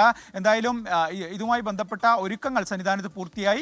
4 മണിയോട് തന്നെ ദ്വാരപാലക പാളികൾ ദേവസ്വം സ്ട്രോങ് റൂമിൽ നിന്ന് കൊണ്ടുവരികയും അത് അവിടെ ശില്പങ്ങളിൽ സ്ഥാപിക്കുകയും ചെയ്യും. എന്തായാലും അതിനൊപ്പം തന്നെ നാളെയാണ് ശബരിമലയിലെയും ഒപ്പം തന്നെ മാളികപ്പുറത്തെയും മേൽശാന്തിമാരെ തിരഞ്ഞെടുക്കുക. ശബരിമലയിലേക്ക് 14 പേരാണ് ഈ പട്ടികയിലുള്ളത്, നറുക്കെടുപ്പിന്റെ ഭാഗമായിട്ടുള്ളത്. രാവിലെ തന്നെ 8 മണിയോടുകൂടി തന്നെ ശബരിമലയിലെയും മാളികപ്പുറത്തെയും മേൽശാന്തി നറുക്കെടുപ്പിന് നടക്കും. ഈ നറുക്കെടുപ്പിൽ തിരഞ്ഞെടുക്കപ്പെടുന്ന ആൾക്ക് അടുത്ത മാസം ഈ ശബരിമല സീസൺ ആരംഭിക്കുമ്പോൾ വൃശ്ചിക മാസം 1-ാം തീയതി മുതലാണ് ചുമതല ഏറ്റെടുക്കാനാവുക. ഒപ്പം തന്നെ ഈ മാസം നട തുറക്കുമ്പോൾ മറ്റൊരു പ്രത്യേകതയുണ്ട്. അത് രാഷ്ട്രപതിയുടെ സന്ദർശനമാണ്. 22-ന് രാവിലെയാണ് രാഷ്ട്രപതി ദ്രൗപദി മുർമു സന്നിധാനത്തെത്തുന്നത്. അതുമായി ബന്ധപ്പെട്ട സുരക്ഷാ വിലയിരുത്തലുകൾ ഇതിനോടകം തന്നെ ആരംഭിച്ചിട്ടുണ്ട്. 21-ാം തീയതി തീർത്ഥാടകർക്ക് നിയന്ത്രണമുണ്ട്. 25,000 പേർക്ക് മാത്രമാണ് ദർശനത്തിന് നിലവിൽ സൗകര്യമൊരുക്കിയിരിക്കുന്നത്. അതിനുശേഷം ഉച്ചയ്ക്ക് ശേഷം ദർശനം നിയന്ത്രിക്കും. മല കയറുന്ന ഉൾപ്പെടെ നിയന്ത്രണം ഏർപ്പെടുത്തിയിട്ടുണ്ട്. 22-ാം തീയതി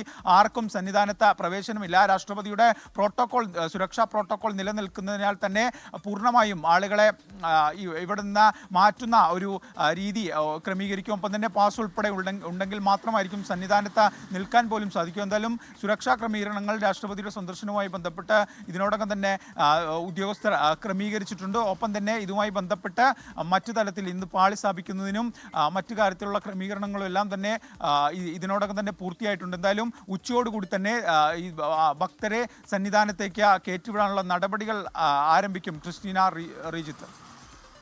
ശരി, എ വി ജയശങ്കർ പത്തനംതിട്ടയിൽ നിന്ന് വിശദാംശങ്ങൾ പങ്കുവയ്ക്കുകയായിരുന്നു. ഇപ്പോൾ ഈ സ്വർണ്ണ കൊള്ളയുമായി ബന്ധപ്പെട്ടുള്ള കൂടുതൽ വിശദാംശങ്ങൾ കൂടി വരുന്നുണ്ട്. ഈ സ്വർണം ഷെയർ ചെയ്തു, സ്വർണ്ണ കവർച്ചയിൽ ഉണ്ണികൃഷ്ണൻ പോറ്റിയുടെ നിർണായക മൊഴിയാണിത്. തട്ടിയെടുത്ത സ്വർണം പലർക്കായി വീതിച്ചു നൽകി, ഉദ്യോഗസ്ഥർക്ക് നൽകിയെന്ന് ഉണ്ണികൃഷ്ണൻ പോറ്റി മൊഴി നൽകിയതായുമുള്ള സൂചനകൾ നമുക്ക് ലഭിക്കുന്നുണ്ട്. അതുപോലെ തന്നെ സ്മാർട്ട് ക്രിയേഷൻസിലും ഗൂഢാലോചന നടന്നു. സമാന്തരമായ ഗൂഢാലോചന സ്മാർട്ട് ക്രിയേഷൻസിലും നടന്നു. പുറത്തുനിന്നും ആളെ എത്തിച്ചാണ് സ്വർണം ഒരുക്കിയതെന്ന് മൊഴിയിലുണ്ട്. ഉദ്യോഗസ്ഥർ പരിശോധനയ്ക്കെത്തിയപ്പോൾ ഈ വിവരം പങ്കുവച്ചിരുന്നതായും ഉണ്ണികൃഷ്ണൻ പോറ്റി പറഞ്ഞെന്നാണ് നമുക്ക് ലഭിക്കുന്ന സൂചന. ഇനി കൽപേഷിന്റെ സ്പോൺസർ ആര് എന്നുള്ള ചോദ്യം കൂടി വരുന്നുണ്ട്. കൽപേഷിനെ എത്തിച്ചത് ഉണ്ണികൃഷ്ണൻ പോറ്റി മാത്രമല്ല എന്നാണ് പ്രത്യേക അന്വേഷണ സംഘത്തിന്റെ സംശയം. കൽപേഷിന്റെ പിന്നിൽ ഒരു ഉന്നതൻ ഉണ്ടാകാനൊരു സാധ്യതയും ഉരുത്തിരിഞ്ഞു വരുന്നുണ്ട്. ഷഫീദ് റാവുത്തർ അല്പസമയത്തിനകം തന്നെ ഉണ്ണികൃഷ്ണൻ പോറ്റിയുടെ മൊഴിയുമായി ബന്ധപ്പെട്ടുള്ള കൂടുതൽ വിശദാംശങ്ങൾ പുറത്തുവരും. ഇപ്പോൾ ലഭ്യമാകുന്ന വിവരങ്ങൾ ഇങ്ങനെയാണ്. വലിയൊരു ഗൂഢാലോചന ഇതിന് പിന്നിൽ നടന്നിട്ടുണ്ട്. ഉദ്യോഗസ്ഥരുടെ അടക്കം അറിവോടുകൂടിയാണ് സ്വർണം കൊണ്ടുപോകുന്നത് എന്ന കാര്യം ഉണ്ണികൃഷ്ണൻ പോറ്റി പ്രത്യേക അന്വേഷണ സംഘത്തിന് മൊഴിയായി നൽകുന്നുണ്ട്. ആ മൊഴിയുടെ വിശദാംശങ്ങളാണ് ഈ മണിക്കൂറിൽ പുറത്തു വരുന്നത്. തട്ടിയെടുത്ത സ്വർണം പലർക്കായി വീതിച്ച് നൽകി, ഉദ്യോഗസ്ഥർക്ക് നൽകിയെന്ന് ഉണ്ണികൃഷ്ണൻ പോറ്റി മൊഴി നൽകിയതായി സൂചനയുണ്ട്. സ്മാർട്ട് ക്രിയേഷൻസിലെ നടപടികളുമായി ബന്ധപ്പെട്ട് അവിടെയും വലിയ ഗൂഢാലോചന നടന്നിട്ടുണ്ട് എന്നാണ് ഈ മൊഴിയിൽ നിന്ന് വ്യക്തമാവുന്നത്. ഷഫീദ് റാവുത്തർ വിവരങ്ങളുമായി ചേരുന്നുണ്ട്. ഷഫീദ്, ഈ ഉണ്ണികൃഷ്ണൻ പോറ്റിയുടെ മൊഴിയിലെ കൂടുതൽ വിവരങ്ങൾ പുറത്തു വരുന്നു. മനസ്സിലാവുന്നത് എന്താണ് ഷഫീദ് റാവുത്തർ? ഇക്കാര്യത്തിൽ ഈ ശബരിമല സ്വർണ്ണക്കൊള്ളയുമായി ബന്ധപ്പെട്ട വളരെ പ്രധാനപ്പെട്ട അല്ലെങ്കിൽ നിർണായകമായിട്ടുള്ള ഗൂഢാലോചനയുടെ ആസൂത്രണത്തിന്റെ വിവരങ്ങളൊക്കെയാണ് ഇപ്പോൾ പുറത്തു വരുന്നത്. അതിൽ തന്നെ ഏറ്റവും പ്രധാനപ്പെട്ട കാര്യം കഴിഞ്ഞ 8 മണിക്കൂറായി നടന്ന ചോദ്യം ചെയ്യലിൽ ഉണ്ണികൃഷ്ണൻ പോറ്റി വളരെ പ്രധാനപ്പെട്ട വിവരങ്ങൾ അത് SITക്ക് മുൻപിൽ പറഞ്ഞിട്ടുണ്ട്. അതിൽ ഏറ്റവും പ്രധാനപ്പെട്ട കാര്യം ഇക്കാര്യത്തിൽ ഉദ്യോഗസ്ഥർക്കടക്കം ഗൂഢാലോചന നടന്നിട്ടുണ്ട്. അതായത് താൻ ശബരിമലയിൽ ഇടപാടുകളുമായി ബന്ധപ്പെട്ട് വരുന്നു. അതിന് 2 വർഷത്തിന് ശേഷം ഇക്കാര്യത്തിൽ ഇത് സംബന്ധിച്ച ഗൂഢാലോചന ആരംഭിച്ചുവെന്ന് ഉണ്ണികൃഷ്ണൻ പോറ്റി മൊഴി നൽകിയതായി ഏറ്റവും പ്രധാനപ്പെട്ട ഒരു വിവരം പുറത്തു വരുന്നുണ്ട്. അതിൽ സ്വർണ്ണക്കവർച്ചയെക്കുറിച്ച് ദേവസ്വം ഉദ്യോഗസ്ഥർക്ക് അറിയാമായിരുന്നു നടക്കമുള്ള മൊഴി അത് വളരെ പ്രധാനപ്പെട്ട മൊഴിയാണ്. കാരണം അത് ഉദ്യോഗസ്ഥർക്ക് വലിയ കുരുക്കാകുന്ന ഒരു മൊഴിയാണ്. ആ മൊഴി ഇപ്പോൾ ഉണ്ണികൃഷ്ണൻ പോറ്റി നൽകിയിട്ടുണ്ട് എന്നുള്ളതാണ് സുപ്രധാനമായിട്ടുള്ള വിവരം. അതൊന്നാമത്തെ കാര്യം. അതായത് ഈ സ്വർണം കടത്തിയതിനെ കുറിച്ച് അടക്കമുള്ള കാര്യങ്ങൾ ദേവസ്വം ബോർഡിലെ ഉദ്യോഗസ്ഥരിൽ ചിലർക്ക് കൃത്യമായ ധാരണയുണ്ടായിരുന്നു, കൃത്യമായ അറിവുണ്ടായിരുന്നു എന്നുള്ള കാര്യം വ്യക്തമാക്കുന്നു. രണ്ടാമത്തെ കാര്യം, ഈ തട്ടിയെടുത്ത സ്വർണം അത് എന്ത് ചെയ്തു എന്നുള്ള കാര്യമാണ്. അതിലും ഇപ്പോൾ ഉണ്ണികൃഷ്ണൻ പോറ്റിയുടെ ഭാഗത്തു നിന്നൊരു മൊഴി ഇപ്പോൾ അന്വേഷണ സംഘത്തിന് ലഭിച്ചിട്ടുണ്ട്. അതിൽ അക്കാര്യം കൃത്യമായി പറഞ്ഞിരിക്കുന്നത് ഈ സ്വർണം ഷെയർ ചെയ്തു എന്നുള്ളതാണ്. അതായത് സ്വർണം പലർക്കായി വീതിച്ച് നൽകി എന്നുള്ളതാണ് ഏറ്റവും പ്രധാനപ്പെട്ട കാര്യം. അതിൽ ഈ ഉദ്യോഗസ്ഥരും ഈ സ്വർണം കൈപ്പറ്റിയ നിറത്തിലേക്കുള്ള അല്ലെങ്കിൽ ഇതിന്റെ ആനുകൂല്യങ്ങൾ കൈപ്പറ്റിയ നിറത്തിലേക്കുള്ള ഒരു മൊഴി അത് അന്വേഷണ സംഘത്തിന് മുൻപിൽ ഇയാൾ നൽകിയിട്ടുണ്ട് എന്നുള്ളതും ഏറ്റവും സുപ്രധാനമായിട്ടുള്ള വിവരം. മൂന്നാമത്തേത് ഈ സ്മാർട്ട് ക്രിയേഷൻസ് കേന്ദ്രീകരിച്ചിട്ടുള്ള കാര്യമാണ്. അതായത് ഈ സ്മാർട്ട് ക്രിയേഷൻസിൽ 2019 ഓഗസ്റ്റ് 29-ാം തീയതി ഈ സ്വർണം എത്തിച്ചത് വെറുതെ എത്തിച്ചതല്ല. ഇത് ഹൈദരാബാദിലടക്കം കൊണ്ടുപോയി കൃത്യമായ ധാരണയും അറിവും ഇത് സ്മാർട്ട് ക്രിയേഷൻസ് അടക്കമുള്ള ആളുകൾക്ക് ഉണ്ടായിരുന്നു. അതുകൊണ്ട് തന്നെ ഈ പുറത്തു നിന്നൊരു വിദഗ്ധനെ വിളിച്ചു വരുത്തി സ്വർണം ഒരുക്കിയതിലടക്കം സ്മാർട്ട് ക്രിയേഷൻസിൽ ഗൂഢാലോചന നടന്നു എന്നുള്ള സംശയം ഇപ്പോൾ അന്വേഷണ സംഘത്തെ സംബന്ധിച്ചിട്ടുണ്ട്. അത് സാധൂകരിക്കുന്ന മൊഴിയാണ് ഇപ്പോൾ ഉണ്ണികൃഷ്ണൻ പോറ്റി നൽകിയിട്ടുള്ളത്. ഇനി ഏറ്റവും പ്രധാനപ്പെട്ട കാര്യം, നാലാമത്തേത്, ഇതിന്റെയൊക്കെ ഇടപാടുകളായി നിന്ന കൽപേഷും നാഗേഷും. അതിൽ കൽപേഷിനെ കേന്ദ്രീകരിച്ചാണ് ഇപ്പോൾ അന്വേഷണ സംഘത്തിന് ചില നിർണായകമായിട്ടുള്ള വിവരങ്ങൾ ലഭിച്ചിട്ടുള്ളത്. അതായത് കൽപേഷിനെ ശബരിമലയിലേക്ക് എത്തിച്ചത് അത് ഉണ്ണികൃഷ്ണൻ പോറ്റി മാത്രമല്ല എന്നുള്ളതാണ് എന്നുള്ളത് സംശയം. മറിച്ച് മറ്റു ചിലർ, അതായത് ഈ ദേവസ്വം ഉദ്യോഗസ്ഥർ, അതിൽ ദേവസ്വം ബോർഡ് അംഗങ്ങളുണ്ടോ എന്ന് നമുക്കറിയില്ല, പക്ഷേ ദേവസ്വം ബോർഡ് ഉദ്യോഗസ്ഥർക്കടക്കം കൽപേഷിനെ കുറിച്ച് ധാരണയുണ്ട്. അതായത് കൽപേഷിന്റെ പിന്നിൽ ഒരു ഉന്നതനുണ്ട് എന്നടക്കമുള്ള വിവരങ്ങൾ അതിപ്പോൾ SIT സംഘം സംശയിക്കുന്നുണ്ട്. ഈ SITയുടെ ഈ സംശയങ്ങളൊക്കെയും അത് ഈ ഉണ്ണികൃഷ്ണൻ പോറ്റിയുടെ മൊഴിയുടെ അടിസ്ഥാനത്തിലുള്ള സംശയങ്ങളാണ്. സ്വാഭാവികമായും ഇക്കാര്യത്തിൽ കൂടുതൽ തെളിവ് ശേഖരണവും ഫർദർ ചോദ്യം ചെയ്യലടക്കമുള്ള കാര്യങ്ങൾ ഉണ്ടാകണം. ഏതായാലും ഇന്ന് തന്നെ ഉണ്ണികൃഷ്ണൻ പോറ്റിയെ കസ്റ്റഡിയിൽ കിട്ടാനുള്ള അപേക്ഷ അത് SIT നൽകും. റാന്നി കോടതിയിലായിരിക്കും നൽകുക. 7 മണിയോടുകൂടി ഉണ്ണികൃഷ്ണൻ പോറ്റി ഇവിടെ നിന്ന് കൊണ്ടുപോകും. ഏതായാലും ഈ വിഷയത്തിൽ, അതായത് നമ്മൾ ഈ കണ്ട ഇത്രയും സീരിയസിൽ, ഈ സ്വർണ്ണ കവർച്ചയുമായി ബന്ധപ്പെട്ട ഈ സീരിയസിൽ ഏറ്റവും നിർണായകമായിട്ടുള്ള മൂവ് അത് ഇന്നലെ നടന്നു. ആ മൂവിൽ വളരെ പ്രധാനപ്പെട്ട വിവരങ്ങൾ അത് അന്വേഷണ സംഘം ശേഖരിച്ചിട്ടുണ്ട്. ഇനി ഇക്കാര്യത്തിൽ മുന്നോട്ട് പോകേണ്ടത് തെളിവ് ശേഖരണമാണ്. മാത്രമല്ല, നിലവിൽ ഇപ്പോൾ ഈ ചോദ്യം ചെയ്യൽ നടക്കുമ്പോൾ തന്നെ സമാന്തരമായി രേഖകളുടെ പരിശോധന നടക്കുന്നുണ്ട്. അതിനപ്പുറത്തേക്ക് ചെന്നൈ, ബാംഗ്ലൂർ, ഹൈദരാബാദ് ഈ 3 സ്ഥലങ്ങൾ കേന്ദ്രീകരിച്ചുകൊണ്ട് വളരെ പ്രധാനപ്പെട്ട തെളിവ് ശേഖരണം അത് അവിടുത്തെ പോലീസിന്റെ സഹായത്തോടു കൂടി അടക്കം അന്വേഷണ സംഘം നടത്തുന്നുണ്ടായിരുന്നു. ശ്രീജിത്ത്, ക്രിസ്റ്റീന. ഷഫീദ് റാവുത്തറാണ് വിശദാംശങ്ങളുമായി നമ്മളോടൊപ്പം ചേർന്നുകൊണ്ടിരിക്കുന്നത്. ഷഫീദ്, ഇനി ഈ സ്വർണ്ണ മാർക്കൊക്കെ പങ്കിട്ടെടുത്തു. മറ്റൊന്ന് ഈ പുതിയ കഥാപാത്രങ്ങളാണ് കൽപേഷും നാഗേഷും. ഈ ഗൂഢാലോചനയിൽ ഏത് ഭാഗം മുതൽ ഇവർ കൂടെയുണ്ട്? ഗൂഢാലോചനയിൽ ഇവർക്ക് പങ്കുണ്ടോ? ഇനി കൽപേഷിന് മറ്റൊരു സ്പോൺസറുണ്ടോ? ഏതെങ്കിലും ഉന്നതനോ അല്ലെങ്കിൽ പ്രമുഖനോ ഇതിന്റെ ഭാഗമായി കൂടിയിട്ടുണ്ടോ? ഇങ്ങനെയൊക്കെയുള്ള ചില ചോദ്യങ്ങൾ കൂടെ നിലനിൽക്കുന്നുണ്ടല്ലോ. ക്രിസ്ത്യന, ഉറപ്പായിട്ടും. കാരണം വ്യക്തത വരാനുള്ള കാര്യങ്ങൾ പലതാണ്. അതിൽ ഏറ്റവും പ്രധാനമാണ് ഈ തട്ടിയെടുത്ത സ്വർണം എന്ത് ചെയ്തു എന്നുള്ളത്. അതായത് ദേവസ്വം വിജിലൻസിന്റെ കണ്ടെത്തൽ കൃത്യമായ അക്കാര്യത്തെക്കുറിച്ചൊരു ധാരണയുണ്ടായിരുന്നു. അതായത് ഇവരിത് ഉരുക്കി അതിനുശേഷം മറച്ചു വിറ്റു, കൂടുതൽ കാര്യങ്ങൾ എടുത്തു എന്നൊക്കെയുള്ള ധാരണയായിരുന്നു ഉണ്ടായിരുന്നത്. എന്നാൽ അതിനൊക്കെ അപ്പുറത്തേക്ക് ഇപ്പോൾ അവർ പറയുന്ന ഒരു പ്രധാനപ്പെട്ട കാര്യം അത് ഈ കൽപേഷ് എന്ന് പറയപ്പെടുന്നയാൾ വഴി അത് വിറ്റു എന്നുള്ളതാണ്. അത് 2 ഭാഗങ്ങളാക്കി വിറ്റു എന്നുള്ളത് ദേവസ്വം വിജിലൻസ് കണ്ടെത്തിയിരുന്നു. SITയും സമാനമായൊരു ഇതിലേക്ക് എത്തുന്നു. പക്ഷേ ഈ തട്ടിയെടുത്ത സ്വർണം അത് ചെറിയൊരു എമൗണ്ട് ഓഫ് സ്വർണ്ണമല്ല. ഏതാണ്ട് 200 പവനിലധികം സ്വർണ്ണമുണ്ട് എന്നുള്ളതാണ് ഏറ്റവും പ്രധാനപ്പെട്ട കാര്യം. അതായത് ഏറ്റവും ഒടുവിൽ തട്ടിയെടുത്തത് 200 പവനിലധികം സ്വർണ്ണം എന്നുള്ളതാണ്. കട്ടിടപ്പാളിയിലെ സ്വർണ്ണം അത് രണ്ടാമത്തെ കാര്യമാണ്. ഞാനിപ്പോൾ പറഞ്ഞത് സ്വർണ്ണപ്പാളിയുമായി ബന്ധപ്പെട്ട കാര്യമാണ്. അപ്പോൾ സ്വാഭാവികമായും അങ്ങനെ തട്ടിയെടുത്ത സ്വർണം അത് ഉദ്യോഗസ്ഥർക്കടക്കം വീതിച്ച് നൽകിയ എന്ന ദിശ നൽകുന്ന മൊഴിയാണ് ഇപ്പോൾ ഉണ്ണികൃഷ്ണൻ പോറ്റി അന്വേഷണ സംഘത്തിന് നൽകിയിരിക്കുന്നത്. സ്വാഭാവികമായും ഈ കേസിന്റെ അന്വേഷണത്തെ സംബന്ധിച്ച് വളരെ പ്രധാനപ്പെട്ടതാണ്. ഇനി രണ്ടാമത്തേത് ഈ കൽപേഷ് പുറത്തേക്ക്, അതായത് ബാംഗ്ലൂർ, ഹൈദരാബാദ് എന്നിവിടങ്ങളിൽ കേന്ദ്രീകരിച്ച് നമ്മൾ ഈ സ്വർണ്ണ കവർച്ചയുടെ ആദ്യഘട്ടത്തിൽ കേട്ടൊരു പേരാണ് വിനീത് ജെയിൻ എന്നൊക്കെ. പക്ഷേ അതിനൊക്കെ അപ്പുറത്തേക്ക് മറ്റു ചില പേരുകൾ കൂടി, അതായത് ഇത് ആർക്ക് വിറ്റു, ഇത് എവിടെ സൂക്ഷിച്ചിരിക്കുന്നു, ഇതിന്റെ ഭാഗങ്ങൾ എവിടെയെങ്കിലുമൊക്കെ ഉണ്ടോ എന്നൊക്കെയുള്ള കാര്യങ്ങളിൽ കൂടുതൽ വിവരങ്ങൾ ഇപ്പോൾ അന്വേഷണ സംഘം ശേഖരിച്ചു വരികയാണ്. അതിനിടയിൽ വന്നൊരു പേരാണ് കൽപേഷിനെ ശബരിമലയിലേക്ക് എത്തിച്ചത് ഉണ്ണികൃഷ്ണൻ പോറ്റി മാത്രമാണെന്ന് ഒരിക്കലും SIT സംഘം ഇപ്പോൾ കരുതുന്നില്ല. പകരം അദ്ദേഹത്തിന്റെ പിന്നിൽ ഉദ്യോഗസ്ഥരുണ്ടാകാം, ചിലപ്പം മറ്റു ചില ഉന്നതരുണ്ടാകാം. ആ സംശയങ്ങളടക്കം ഇപ്പോൾ ഈ SIT സംഘം പ്രകടിപ്പിക്കുന്നുണ്ട്. ക്രിസ്റ്റീന. ശരി, ഷഫീദ് റാവുത്തർ വിശദാംശങ്ങൾ പങ്കുവയ്ക്കുകയായിരുന്നു. സംസ്ഥാനത്ത് തുലാവർഷം സജീവമാകുന്നു. തെക്കൻ കേരളത്തിലും മധ്യ കേരളത്തിലും ഇന്ന് ശക്തമായ മഴയ്ക്ക് സാധ്യതയെന്ന് കേന്ദ്ര കാലാവസ്ഥാ വകുപ്പിന്റെ മുന്നറിയിപ്പ്. എറണാകുളത്ത് ഓറഞ്ച് അലർട്ട് പ്രഖ്യാപിച്ചു. തിരുവനന്തപുരം, കൊല്ലം, പത്തനംതിട്ട, ആലപ്പുഴ, കോട്ടയം, ഇടുക്കി, തൃശൂർ ജില്ലകളിൽ യെല്ലോ മുന്നറിയിപ്പുണ്ട്. ഉച്ചയ്ക്ക് ശേഷമുള്ള ഇടിമിന്നലോടുകൂടിയ മഴയാണ് തുലാവർഷത്തിന്റെ പ്രത്യേകത. മലയോര മേഖലകളിൽ ഇടിമിന്നലും കാറ്റോടുകൂടിയ മഴയ്ക്കും സാധ്യതയുണ്ട്. ശക്തമായ കാറ്റിനും കടൽ പ്രക്ഷുബ്ധമാകാനുമുള്ള സാധ്യതയുള്ളതിനാൽ കേരള, കർണാടക, ലക്ഷദ്വീപ് തീരങ്ങളിൽ മീൻപിടുത്തത്തിന് വിലക്കേർപ്പെടുത്തി. കള്ളക്കടൽ പ്രതിഭാസത്തിന്റെ ഭാഗമായി തിരുവനന്തപുരം, കന്യാകുമാരി തീരങ്ങളിൽ ഉയർന്ന തിരമാലയ്ക്കും കടലാക്രമണത്തിനും സാധ്യതയുണ്ടെന്ന് ദേശീയ സമുദ്ര സ്ഥിതി പഠന ഗവേഷണ കേന്ദ്രം അറിയിച്ചു. മത്സ്യത്തൊഴിലാളികളും തീരദേശവാസികളും ജാഗ്രത പാലിക്കണം. ജംബോ കമ്മിറ്റി എന്ന പരിഹാസം നേരിടേണ്ടി വരുമെങ്കിലും KPCC പുനഃസംഘടനാ പട്ടികയിൽ ഹൈക്കമാൻഡിന് വ്യക്തമായ ലക്ഷ്യങ്ങളുണ്ട്. എല്ലാ വിഭാഗങ്ങൾക്കും മതിയായ പ്രാതിനിധ്യം നൽകിയെന്നാണ് കണക്കുകൂട്ടൽ. KC വേണുഗോപാൽ കേരളത്തിലെ പാർട്ടി പിടിച്ചെടുക്കാൻ ശ്രമിക്കുന്നുവെന്ന വാദത്തെയും തൽക്കാലം തണുപ്പിക്കാനാകും. വൈസ് പ്രസിഡന്റുമാരുടെയും ജനറൽ സെക്രട്ടറിമാരുടെയും എണ്ണം കുത്തനെ കൂട്ടി. നിലവിലെ ഭാരവാഹികൾക്ക് പ്രമോഷൻ നൽകിയാണ് പുതിയ പട്ടിക. പഴയ ഭാരവാഹികളും ജനപ്രതിനിധികളും ഒഴിച്ചു നിർത്തിയാൽ പുതുമുഖങ്ങൾ നന്നേ കുറവ്.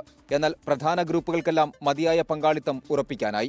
പട്ടിക പ്രഖ്യാപനത്തിനു ശേഷമുള്ള പൊട്ടിത്തെറി ഇത്തവണയുണ്ടാകില്ല. സെക്രട്ടറി പദം ഒഴിച്ചിട്ടിരിക്കുന്നതും ഹൈക്കമാൻഡിന്റെ ദീർഘവീക്ഷണം. പരാതിയുള്ളവർക്ക് സെക്രട്ടറി പദം ഓഫർ ചെയ്യും. തിരഞ്ഞെടുപ്പ് അടുത്തിരിക്കുന്ന പശ്ചാത്തലത്തിൽ DCC പുനഃസംഘടന വലിയ തർക്കങ്ങൾക്ക് വഴിവെക്കുമെന്ന തിരിച്ചറിവ് ഹൈക്കമാൻഡിനുണ്ട്. അതോടെയാണ് DCC പുനഃസംഘടന തൽക്കാലം ഉപേക്ഷിച്ചത്.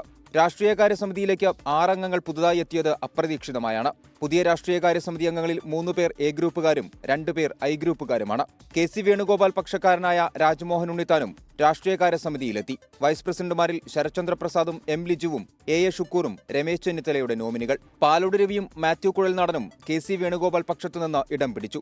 വി ടി ബൽറാമും എം വിൻസെന്റുമാണ് വി ഡി സതീശന്റെ നോമിനികൾ.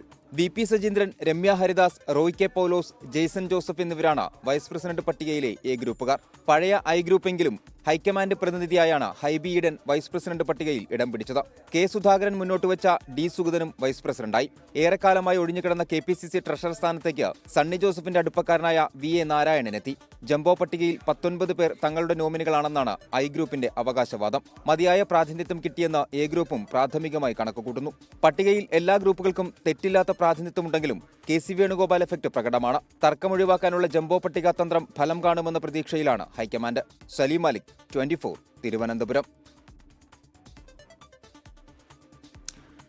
മുസ്ലിം ലീഗിനെതിരെ രൂക്ഷ വിമർശനവുമായി SNDP യോഗം ജനറൽ സെക്രട്ടറി വെള്ളാപ്പള്ളി നടേശൻ. അവസരവാദ രാഷ്ട്രീയത്തിന്റെ അപ്പോസ്തലന്മാരാണ് ലീഗ്. ലീഗ് നാളെ ഇടതുമുന്നണിക്കൊപ്പം കൂടിയാലും ആരും അത്ഭുതപ്പെടേണ്ടതില്ല എന്നും വെള്ളാപ്പള്ളി നടേശൻ പറഞ്ഞു. വർഗീയതയുടെ ഏണിയിലൂടെ ഉപമുഖ്യമന്ത്രി പദത്തിലെത്താനുള്ള ശ്രമത്തിലാണ് ലീഗെന്നും യോഗനാഥം മാസികയിലെ മുഖപ്രസംഗത്തിൽ വിമർശനം. വിവരങ്ങളുമായി കൊച്ചിയിൽ നിന്ന് ശ്യാംകുമാറാണ് ചെയ്യുന്നത്. Shyam, very good morning. ഈ യോഗനാഥത്തിലൂടെ എന്തൊക്കെ വിമർശനങ്ങളാണ് വെള്ളാപ്പള്ളി നടേശൻ ഉന്നയിക്കുന്നത്? ക്രിസ്ത്യന റീജിത്ത്, SNDP യോഗത്തിന്റെ മുഖപത്രമായ യോഗനാഥത്തിന്റെ ഈ ആഴ്ചയിലെ മുഖപ്രസംഗത്തിലാണ് ചീഫ് എഡിറ്റർ കൂടിയായ വെള്ളാപ്പള്ളി നടേശൻ രൂക്ഷ വിമർശനം മുസ്ലിം ലീഗിനെതിരെ ഉന്നയിക്കുന്നത്. യോഗനാഥ മാസികയുടെ മുഖപ്രസംഗത്തിൽ മുസ്ലിം ലീഗിന്റെ മതേതര പൊയ്മുഖം എന്നാണ് ആ മുഖപ്രസംഗത്തിന് ആമുഖം പോലെ കൊടുത്തിരിക്കുന്നത്.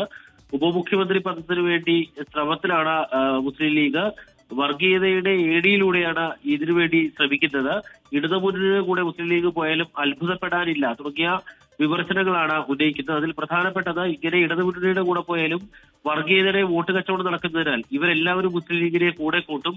മലബാർ കലാപം നടന്ന ഫണ്ടിൽ നിന്ന് ഉയർന്നു വന്ന പാർട്ടിയാണ് ലീഗ് എന്ന ഭൂരിപക്ഷ സമൂഹം മറന്നുപോയി. അതാണ് ഈ നാട്ടിൽ സംഭവിച്ച ഏറ്റവും വലിയ തെറ്റെന്ന വലിയ പരാമർശം പോലും ഈ മുഖപ്രസംഗത്തിൽ ഉണ്ടായിട്ടുണ്ട്. ലീഗ് നാളെ ആരുടെ കൂടെ കൂടിയാലും അത്ഭുതപ്പെടാനില്ല എന്നും പറയുന്നു. അതുകൊണ്ടാണ് ഇത്തരത്തിലുള്ള അവസരവാദ രാഷ്ട്രീയം ഉള്ളതുകൊണ്ടാണ് മുസ്ലിം ലീഗിനെയും ഷാജിയെയും പോലുള്ള നേതാക്കളെയും കേരളം ചുമക്കേണ്ടി വരുന്നത് എന്ന വിമർശനമാണ് ഈ മുഖപ്രസംഗത്തിൽ ഉൾപ്പെടുത്തിയിരിക്കുന്നത്. ക്രിസ്റ്റീന റിജിത്ത്. ശ്യാംകുമാർ വിശദാംശങ്ങൾ പങ്കുവയ്ക്കുകയായിരുന്നു കൊച്ചിയിൽ നിന്ന്. പാലക്കാട് കണ്ണാടി ഹയർ സെക്കൻഡറി സ്കൂളിൽ 9ാം ക്ലാസ് വിദ്യാർത്ഥി അർജുൻ ആത്മഹത്യ ചെയ്ത സംഭവത്തിൽ DDE റിപ്പോർട്ട് സമർപ്പിച്ചു. വിശദ അന്വേഷണം ആവശ്യപ്പെട്ടുകൊണ്ടാണ് റിപ്പോർട്ട്.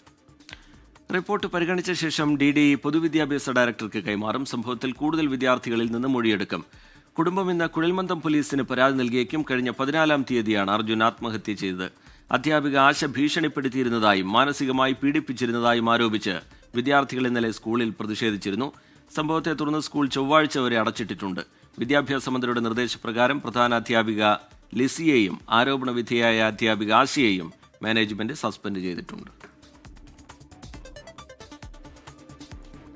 താമരശ്ശേരിയിലെ 9 വയസ്സുകാരിയുടെ മരണകാരണം അമീബിക് മസ്തിഷ്ക ജ്വരമല്ലെന്ന പോസ്റ്റ്മോർട്ടം റിപ്പോർട്ടിന് പിന്നാലെ കുടുംബം നിയമ നടപടിയിലേക്ക്. കൃത്യമായ ചികിത്സ ലഭിക്കാതെയാണ് കുട്ടി മരിച്ചതെന്ന ആരോപണം ആദ്യഘട്ടം മുതൽ തന്നെ കുടുംബം ഉന്നയിച്ചിരുന്നു. ചികിത്സാ പിഴവുണ്ടായി എന്നാരോപിച്ച് താലൂക്ക് ആശുപത്രിയിലെ ഡോക്ടറെ കഴിഞ്ഞ ദിവസം കുട്ടിയുടെ പിതാവ് ആക്രമിച്ചിരുന്നു. മിഥില ബാലൻ വിവരങ്ങളുമായി ചേരുന്നുണ്ട് കോഴിക്കോട്ട് നിന്ന്. മിഥില, ഇതിൽ ഈ കുടുംബം നേരത്തെ തന്നെ ഉയർത്തുന്ന ചില ആക്ഷേപങ്ങളുണ്ട്. Postmortem report നിർണായകമായിരുന്നു. ഇന്നലെ ആ റിപ്പോർട്ട് പുറത്തു വന്നപ്പോൾ അമീബിക് മസ്തിഷ്ക ജ്വരമല്ല കുട്ടിയുടെ മരണത്തിന് കാരണം എന്ന വിവരം പുറത്തു വന്നതോടുകൂടി ഇനി കുടുംബം സ്വീകരിക്കാൻ പോകുന്ന നിയമ നടപടികൾ എങ്ങനെയായിരിക്കും മിഥില? ശ്രീജിത്ത്, ക്രിസ്റ്റീന, ഓഗസ്റ്റ് 14-നാണ് പനിയെ തുടർന്ന് താമരശ്ശേരി താലൂക്ക് ആശുപത്രിയിൽ കുട്ടിയെ എത്തിച്ചത്. രാവിലെ 10:15 ഈ കുട്ടിയെ 9 വയസ്സുകാരി എത്തിച്ചിട്ടുണ്ടായിരുന്നത്. അതിനുശേഷം വൈകിട്ട് 3 മണിക്ക് ശേഷമാണ് കോഴിക്കോട് മെഡിക്കൽ കോളേജിലേക്ക് മാറ്റിയത്. കുടുംബം ഉന്നയിക്കുന്ന പ്രധാനപ്പെട്ട ഒരു ആരോപണം എന്ന് കുട്ടിയുടെ ആരോഗ്യനില മോശമായിട്ടും കോഴിക്കോട് മെഡിക്കൽ കോളേജിലേക്ക് മാറ്റുന്നതുമായി ബന്ധപ്പെട്ട കാര്യങ്ങൾ ആശുപത്രി അധികൃതർ വൈകിച്ചുവെന്നാണ്. ഇത് അതുകൊണ്ട് തന്നെ കൃത്യമായി ചികിത്സ ലഭിക്കേണ്ട സമയത്ത് കുട്ടിക്ക് ചികിത്സ ലഭിച്ചില്ല എന്ന ഗുരുതരമായ ഒരു ആരോപണമായിരുന്നു ആ സമയം മുതൽ തന്നെ ഈ കുട്ടിയുടെ ബന്ധുക്കൾ ഉന്നയിച്ചിട്ടുണ്ടായിരുന്നത്. പിന്നീട് കുട്ടി കോഴിക്കോട് മെഡിക്കൽ കോളേജ് ആശുപത്രിയിൽ എത്തുന്നതിന് മുൻപേ തന്നെ മരണമടയുകയും ചെയ്തു. അതിന് പിന്നാലെ പോസ്റ്റ്മോർട്ടം പ്രാഥമിക റിപ്പോർട്ടിലായിരുന്നു ഈ കുട്ടിയുടെ മരണം അമീബിക് മസ്തിഷ്ക ജ്വരം എന്ന ഒരു നിഗമനത്തിലേക്ക് എത്തിയത്. അതിനെ തുടർന്ന് ഈ പ്രാദേശികമായി തന്നെ ആരോഗ്യവകുപ്പ് പ്രതിരോധ പ്രവർത്തനങ്ങൾ ആരംഭിച്ചു. കുട്ടി കുളിച്ചു എന്ന് പറയുന്ന കുളത്തിൽ അമീബയുടെ സാന്നിധ്യം കണ്ടെത്തുകയും ചെയ്തു. കോഴിക്കോട് മെഡിക്കൽ കോളേജിലെ കമ്മ്യൂണിറ്റി മെഡിസിൻ വിഭാഗം നടത്തിയ പരിശോധനയിലായിരുന്നു ഇത്തരത്തിൽ അമീബയുടെ സാന്നിധ്യം കണ്ടെത്തിയിട്ടുണ്ടായിരുന്നത്. എന്നാൽ അതൊരു പ്രാഥമിക നിഗമനം, പോസ്റ്റ്മോർട്ടം റിപ്പോർട്ടിലെ പ്രാഥമിക നിഗമനം മാത്രമായിരുന്നു. അമീബിക് മസ്തിഷ്ക ജ്വരം കാരണമാണ് മരിച്ചതെന്ന്. പിന്നീട് ഈ കുടുംബം ഉന്നയിച്ച ഒരു പ്രധാനപ്പെട്ട ആരോപണം എന്നത്, അല്ലെങ്കിൽ പ്രധാനപ്പെട്ട കാര്യം എന്നത്, ഇത്ര ദിവസം കഴിഞ്ഞിട്ട് പോസ്റ്റ്മോർട്ടം റിപ്പോർട്ട് പുറത്തു വന്നിട്ടുണ്ടായിരുന്നില്ല. അതിനിടയിലാണ് കുട്ടിയുടെ മാതാപിതാക്കൾ കോഴിക്കോട് മെഡിക്കൽ കോളേജിലെ ഫോറൻസിക് വിഭാഗവുമായി ബന്ധപ്പെട്ടപ്പോൾ അറിയാൻ കഴിഞ്ഞത് അമീബിക് മസ്തിഷ്ക ജ്വരമല്ല ഈ കുട്ടിയുടെ മരണത്തിന് കാരണം എന്നതായിരുന്നു. അത് പിന്നീട് വലിയ രീതിയിൽ എന്താണ് ഈ കുട്ടിയുടെ മരണത്തിന് കാരണം, മാത്രമല്ല ഈ കുടുംബം ഉന്നയിച്ചതുപോലെ കൃത്യമായി ചികിത്സ ലഭിക്കാത്തതാണോ, അത്തരം ചോദ്യങ്ങളെല്ലാം തന്നെ കുടുംബം ഉന്നയിച്ചുകൊണ്ടേയിരുന്നു. വലിയ രീതിയിലുള്ള ഒരു മാനസിക സമ്മർദ്ദത്തിലേക്ക് കുട്ടിയുടെ കുടുംബം പോയി, പിതാവ് പോയി. അതിന് പിന്നാലെയായിരുന്നു ഇത്തരത്തിൽ താമരശ്ശേരി ആശുപത്രിയിൽ ഡോക്ടർക്ക് നേരെ ആക്രമണം ഉണ്ടായത്. അന്ന് തന്നെ നമ്മൾ ഈ കുട്ടിയുടെ കുടുംബവുമായി ബന്ധപ്പെട്ടപ്പോൾ കുട്ടിയുടെ അമ്മ പറഞ്ഞ ഒരു കാര്യം എന്നത് ഇപ്പോൾ ഞാൻ പറഞ്ഞ കാര്യങ്ങൾ തന്നെയാണ്. കാരണം കോഴിക്കോട് മെഡിക്കൽ കോളേജിലെ ഫോറൻസിക് വിഭാഗവുമായി ബന്ധപ്പെട്ടപ്പോൾ അമീബിക് മസ്തിഷ്ക ജ്വരമല്ല ഈ കുട്ടിയുടെ മരണകാരണം എന്ന് പറയുകയുണ്ടായി. എന്താണ് കുട്ടി മരിക്കാൻ കാരണം, ചികിത്സാ പിഴവുണ്ടായോ അല്ലെങ്കിൽ ഇത്തരത്തിൽ ചികിത്സ വൈകിച്ചോ, അത്തരം കാര്യങ്ങൾ ഈ കുട്ടിയുടെ അച്ഛൻ തുടർച്ചയായി ഇങ്ങനെ പറയുന്നുണ്ടായിരുന്നു. അത് വലിയ രീതിയിൽ അദ്ദേഹത്തെ മാനസിക സമ്മർദ്ദത്തിലാക്കി, അല്ലെങ്കിൽ മാനസിക വിഷമത്തിലാക്കി. അതിനെ തുടർന്നാണ് ഇത്തരത്തിൽ ഡോക്ടർക്കു നേരെ ഒരു ആക്രമണം നടത്തിയത് എന്ന ഒരു കാര്യമായിരുന്നു കുടുംബം പറഞ്ഞിട്ടുണ്ടായിരുന്നത്. എന്തിനായാലും നിലവിലിപ്പോൾ നിയമ നടപടിയുമായി മുന്നോട്ട് പോകാനാണ് ഈ കുടുംബത്തിന്റെ തീരുമാനം. ചികിത്സ വൈകിയോ അത്തരം കാര്യങ്ങളെല്ലാം തന്നെ ഇവർക്ക് അറിയേണ്ടതുണ്ട്. കോടതിയെ സമീപിക്കാനാണ് നിലവിൽ അവർ തീരുമാനിച്ചിട്ടുള്ളത്. രാവിലെ ഇതുമായി ബന്ധപ്പെട്ട് എന്തായാലും അഭിഭാഷകനെ കണ്ടതിന് ശേഷം മറ്റു കാര്യങ്ങൾ തീരുമാനിക്കും എന്നാണ് ഈ കുടുംബം പ്രാഥമികമായി അറിയിച്ചിട്ടുള്ളത്. പക്ഷേ അവർ മാധ്യമങ്ങളെ രാവിലെ കാണില്ല എന്നാണ് പറഞ്ഞിട്ടുള്ളത്. എന്നിരുന്നാൽ പോലും അവരുടെ നിലവിലെ തീരുമാനം ഇങ്ങനെയാണ്. രാവിലെ കോടതിയെ സമീപിക്കാൻ, കോഴിക്കോട് ജില്ലാ കോടതിയെ സമീപിക്കാനാണ് നിലവിൽ അവർ തീരുമാനിച്ചിട്ടുള്ളത്. അതേസമയം തന്നെ ഈ പ്രതി, അതായത് കുട്ടിയുടെ അച്ഛൻ സനൂപിനെ 2 ദിവസത്തെ പോലീസ് കസ്റ്റഡിയിൽ കിട്ടിയിട്ടുണ്ട്. ഇന്നലെയും ഇന്നുമാണ് ഈ പോലീസ് കസ്റ്റഡിയിൽ കിട്ടിയിട്ടുള്ളത്. ഇന്നിപ്പോൾ ഒരുപക്ഷെ തെളിവെടുപ്പ് നടത്തേണ്ടതുണ്ട്. ഈ താമരശ്ശേരി താലൂക്ക് ആശുപത്രിയിൽ എത്തിച്ച് പ്രതി സനൂപിനെ തെളിവെടുപ്പ് നടത്തും എന്നും പോലീസ് അറിയിച്ചിട്ടുണ്ട്. ക്രിസ്റ്റീന, റിജിത്ത്. ശരി, മിഥില ബാലനാണ് കോഴിക്കോട് നിന്ന് വിശദാംശങ്ങളുമായി ചേർന്നത്.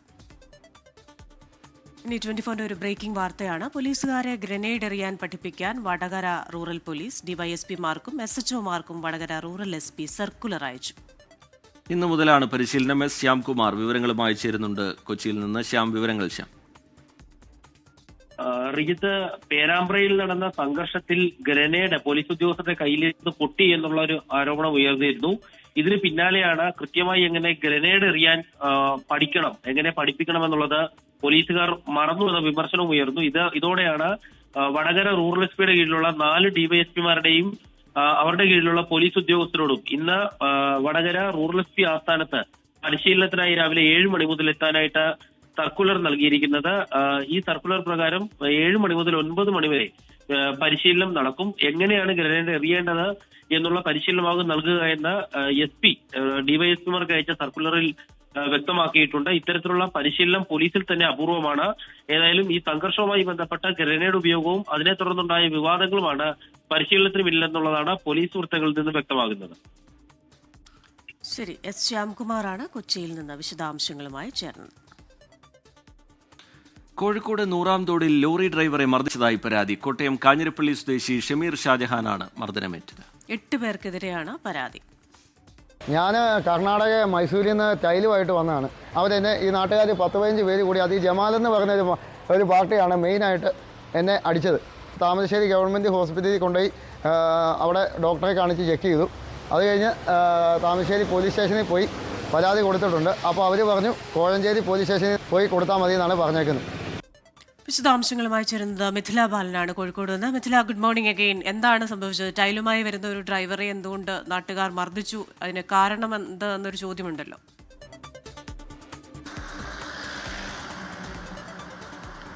Good morning Christina, Rejith. ഇത് ഇന്നലെ വൈകുന്നേരം 6 മണിക്കാണ് ഈ ഒരു സംഭവം ഉണ്ടായത്. മൈസൂരുവിൽ നിന്നും നൂറാംതോടിലേക്ക് ടൈലുമായി എത്തിയ ഡ്രൈവറായിരുന്നു.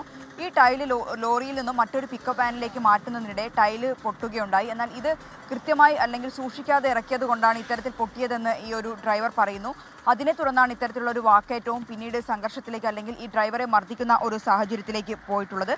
കോട്ടയം കാഞ്ഞിരപ്പള്ളി സ്വദേശി ഷമീർ ഷാജഹാൻ ആ ഡ്രൈവർക്കാണ് പരിക്കേറ്റുള്ളത്. പ്രാഥമികമായ ചികിത്സ താമരശ്ശേരി താലൂക്ക് ആശുപത്രിയിൽ അദ്ദേഹം തേടിയിരുന്നു. പരാതി നൽകിയിട്ടുണ്ട്. 8 പേർക്കെതിരെയാണ് നിലവിൽ പരാതി നൽകിയിട്ടുള്ളത്. ജമാൽ എന്നു പേരുള്ള ആൾ ഉൾപ്പെടെ 8 പേർക്കെതിരെയാണ് പരാതി നൽകിയിട്ടുള്ളത്. ഇന്നലെ വൈകിട്ട് 6 മണിക്കാണ് ഈ സംഭവം ഉണ്ടായത്. ടൈല് പൊട്ടിയതുമായി ബന്ധപ്പെട്ട് ചോദ്യം ചെയ്തതാണ് ഇത്തരമൊരു ആക്രമണത്തിലേക്ക് നയിച്ചത്. ക്രിസ്റ്റീന, റീജിത്ത്. ശരി, മിഥില ബാലൻ കോഴിക്കോട്ട് നിന്ന് വിശദാംശങ്ങൾ പങ്കുവയ്ക്കുകയായിരുന്നു. CPIM മുതിർന്ന നേതാവ് ജി സുധാകരനെതിരായ പാർട്ടി രേഖ പുറത്തായ സംഭവത്തിൽ അന്വേഷണം ആരംഭിച്ച് CPIM ജില്ലാ നേതൃത്വം. ഇന്നലെ വീട്ടിലെത്തിയ നേതാക്കളോട് ജി സുധാകരൻ പരാതി പറഞ്ഞിരുന്നു. തർക്കങ്ങൾക്കിടെ സുധാകരനെ അനുനയിപ്പിക്കാനുള്ള ശ്രമങ്ങളും തുടരുകയാണ്. പാർട്ടി നേതൃത്വവും ജി സുധാകരനും തമ്മിലുള്ള പോരിനിടെയായിരുന്നു 2021 അന്വേഷണ റിപ്പോർട്ട് പുറത്തായത്.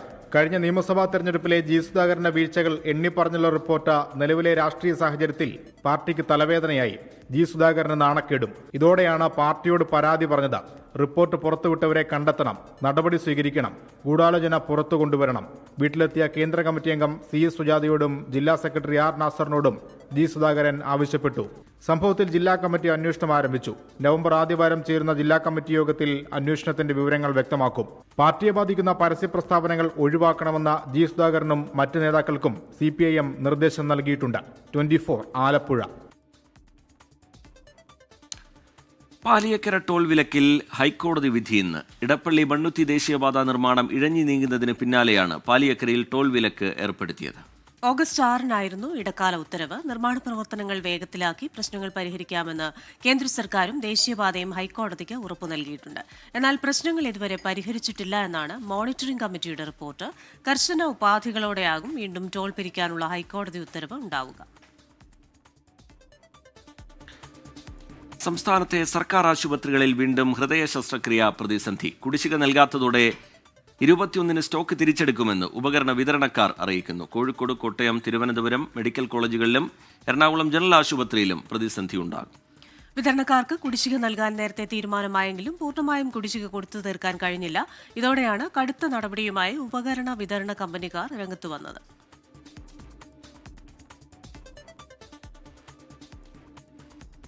ബീഹാർ നിയമസഭാ തെരഞ്ഞെടുപ്പിൽ 1ാംഘട്ട നാമനിർദ്ദേശ പത്രികാ സമർപ്പണത്തിനുള്ള സമയപരിധി ഇന്ന് അവസാനിക്കുകയാണ്. 48 സ്ഥാനാർത്ഥികളുടെ ആദ്യഘട്ട പട്ടിക കോൺഗ്രസ് പ്രഖ്യാപിച്ചിട്ടുണ്ട്.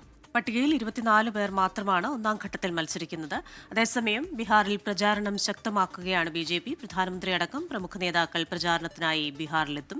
വിവരങ്ങളുമായി ബീഹാറിലെ പട്നയിൽ നിന്ന് വിനീത വിജിയാണ് ചേരുന്നത്. വിനീത, ഗുഡ് മോർണിംഗ്. ആദ്യഘട്ട പട്ടിക സമർപ്പിക്കാനുള്ള അവസാന ദിവസം എന്നിരിക്കെ വളരെ വൈകിയാണ് കോൺഗ്രസിന്റെ ഒരു പട്ടിക പുറത്തുവരുന്നത്, മഹാസഖ്യത്തിന്റെ പട്ടിക പുറത്തുവരുന്നത്. ഇപ്പോഴും തർക്കങ്ങൾ അവസാനിച്ചിട്ടില്ല എന്നാണല്ലോ മനസ്സിലാക്കുന്നത്. പൊതുവായ പ്രചാരണം എങ്ങനെയാണ്? Very good morning Christina and TK.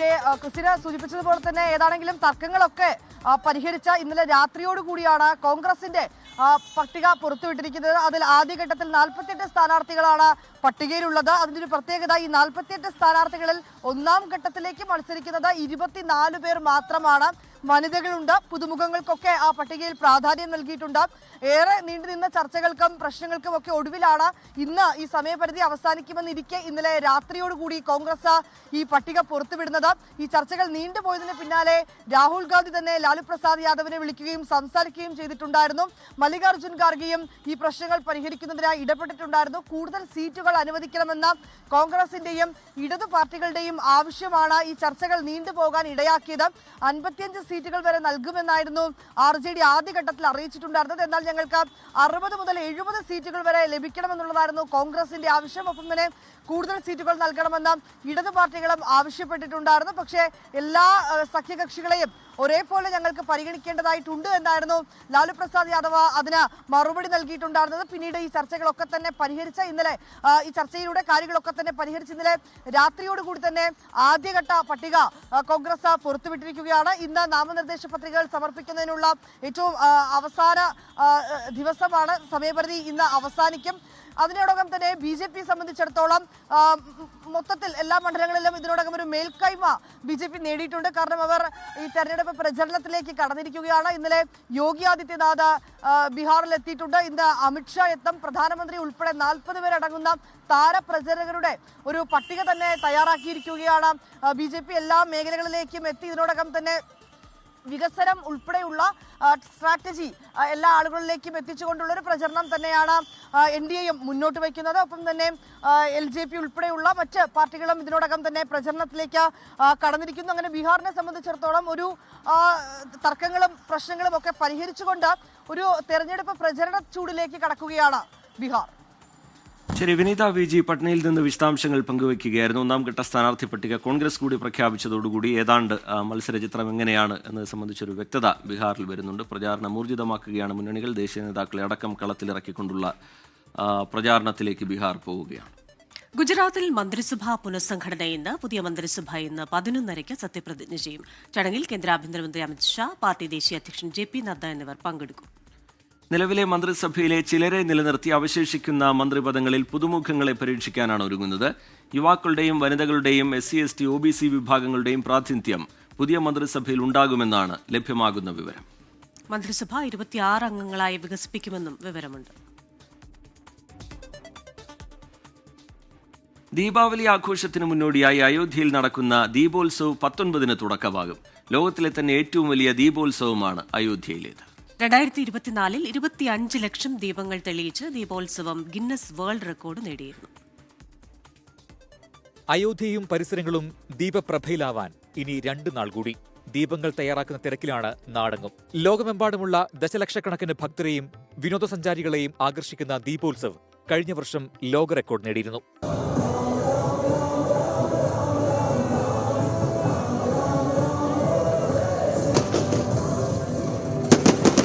ഇത്തവണ 30 ലക്ഷത്തിലധികം ദീപങ്ങൾ സരയൂ തീരത്തും രാമമന്ദിർ പരിസരങ്ങളിലുമായി പ്രകാശം പരത്തുമെന്നാണ് കണക്കുകൾ.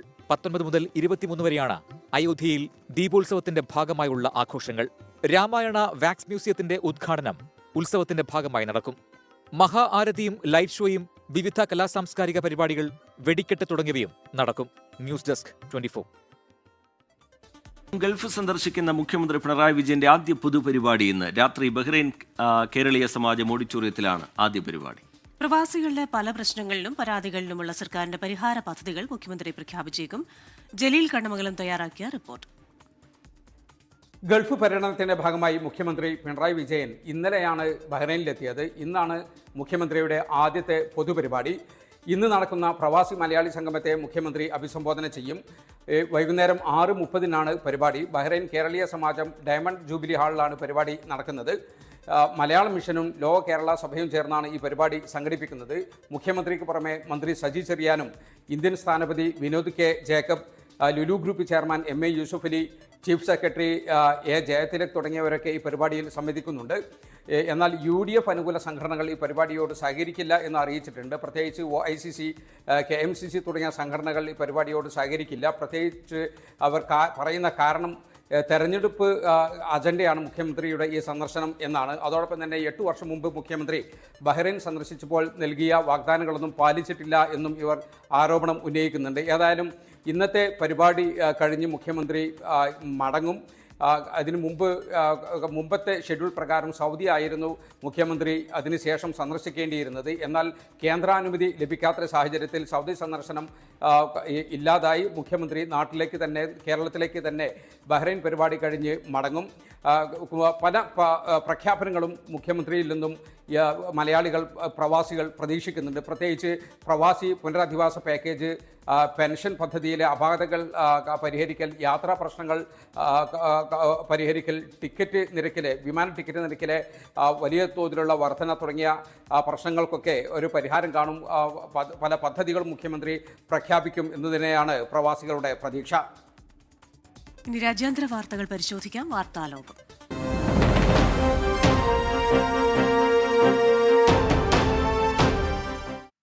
ഗസയിൽ ഹമാസ് മനുഷ്യക്കുരുതി തുടർന്നാൽ ഉന്മൂലനം ചെയ്യുകയല്ലാതെ വേറെ മാർഗമില്ലെന്ന് American president Donald Trump. Hamas നടത്തുന്ന കൊലപാതകങ്ങൾ സമാധാന കരാറിന്റെ ഭാഗമല്ല എന്നും ട്രംപ് എക്സിലൂടെയാണ് ട്രംപിന്റെ പ്രതികരണം. ഗസയിൽ എതിർ സംഘാംഗങ്ങളെ വധിക്കുന്നത് അംഗീകരിക്കാനാവില്ല. ഹമാസ് ആയുധം ഉപേക്ഷിച്ചില്ലെങ്കിൽ അവരെ നിരായുധീകരിക്കുമെന്നും അത് ചിലപ്പോൾ രക്തരൂക്ഷിതമായിരിക്കുമെന്നും ട്രംപ് നേരത്തെ വ്യക്തമാക്കിയിരുന്നു. മോർണിംഗ് ന്യൂസിന്റെ സമയം ഇവിടെ പൂർത്തിയാവുകയാണ്.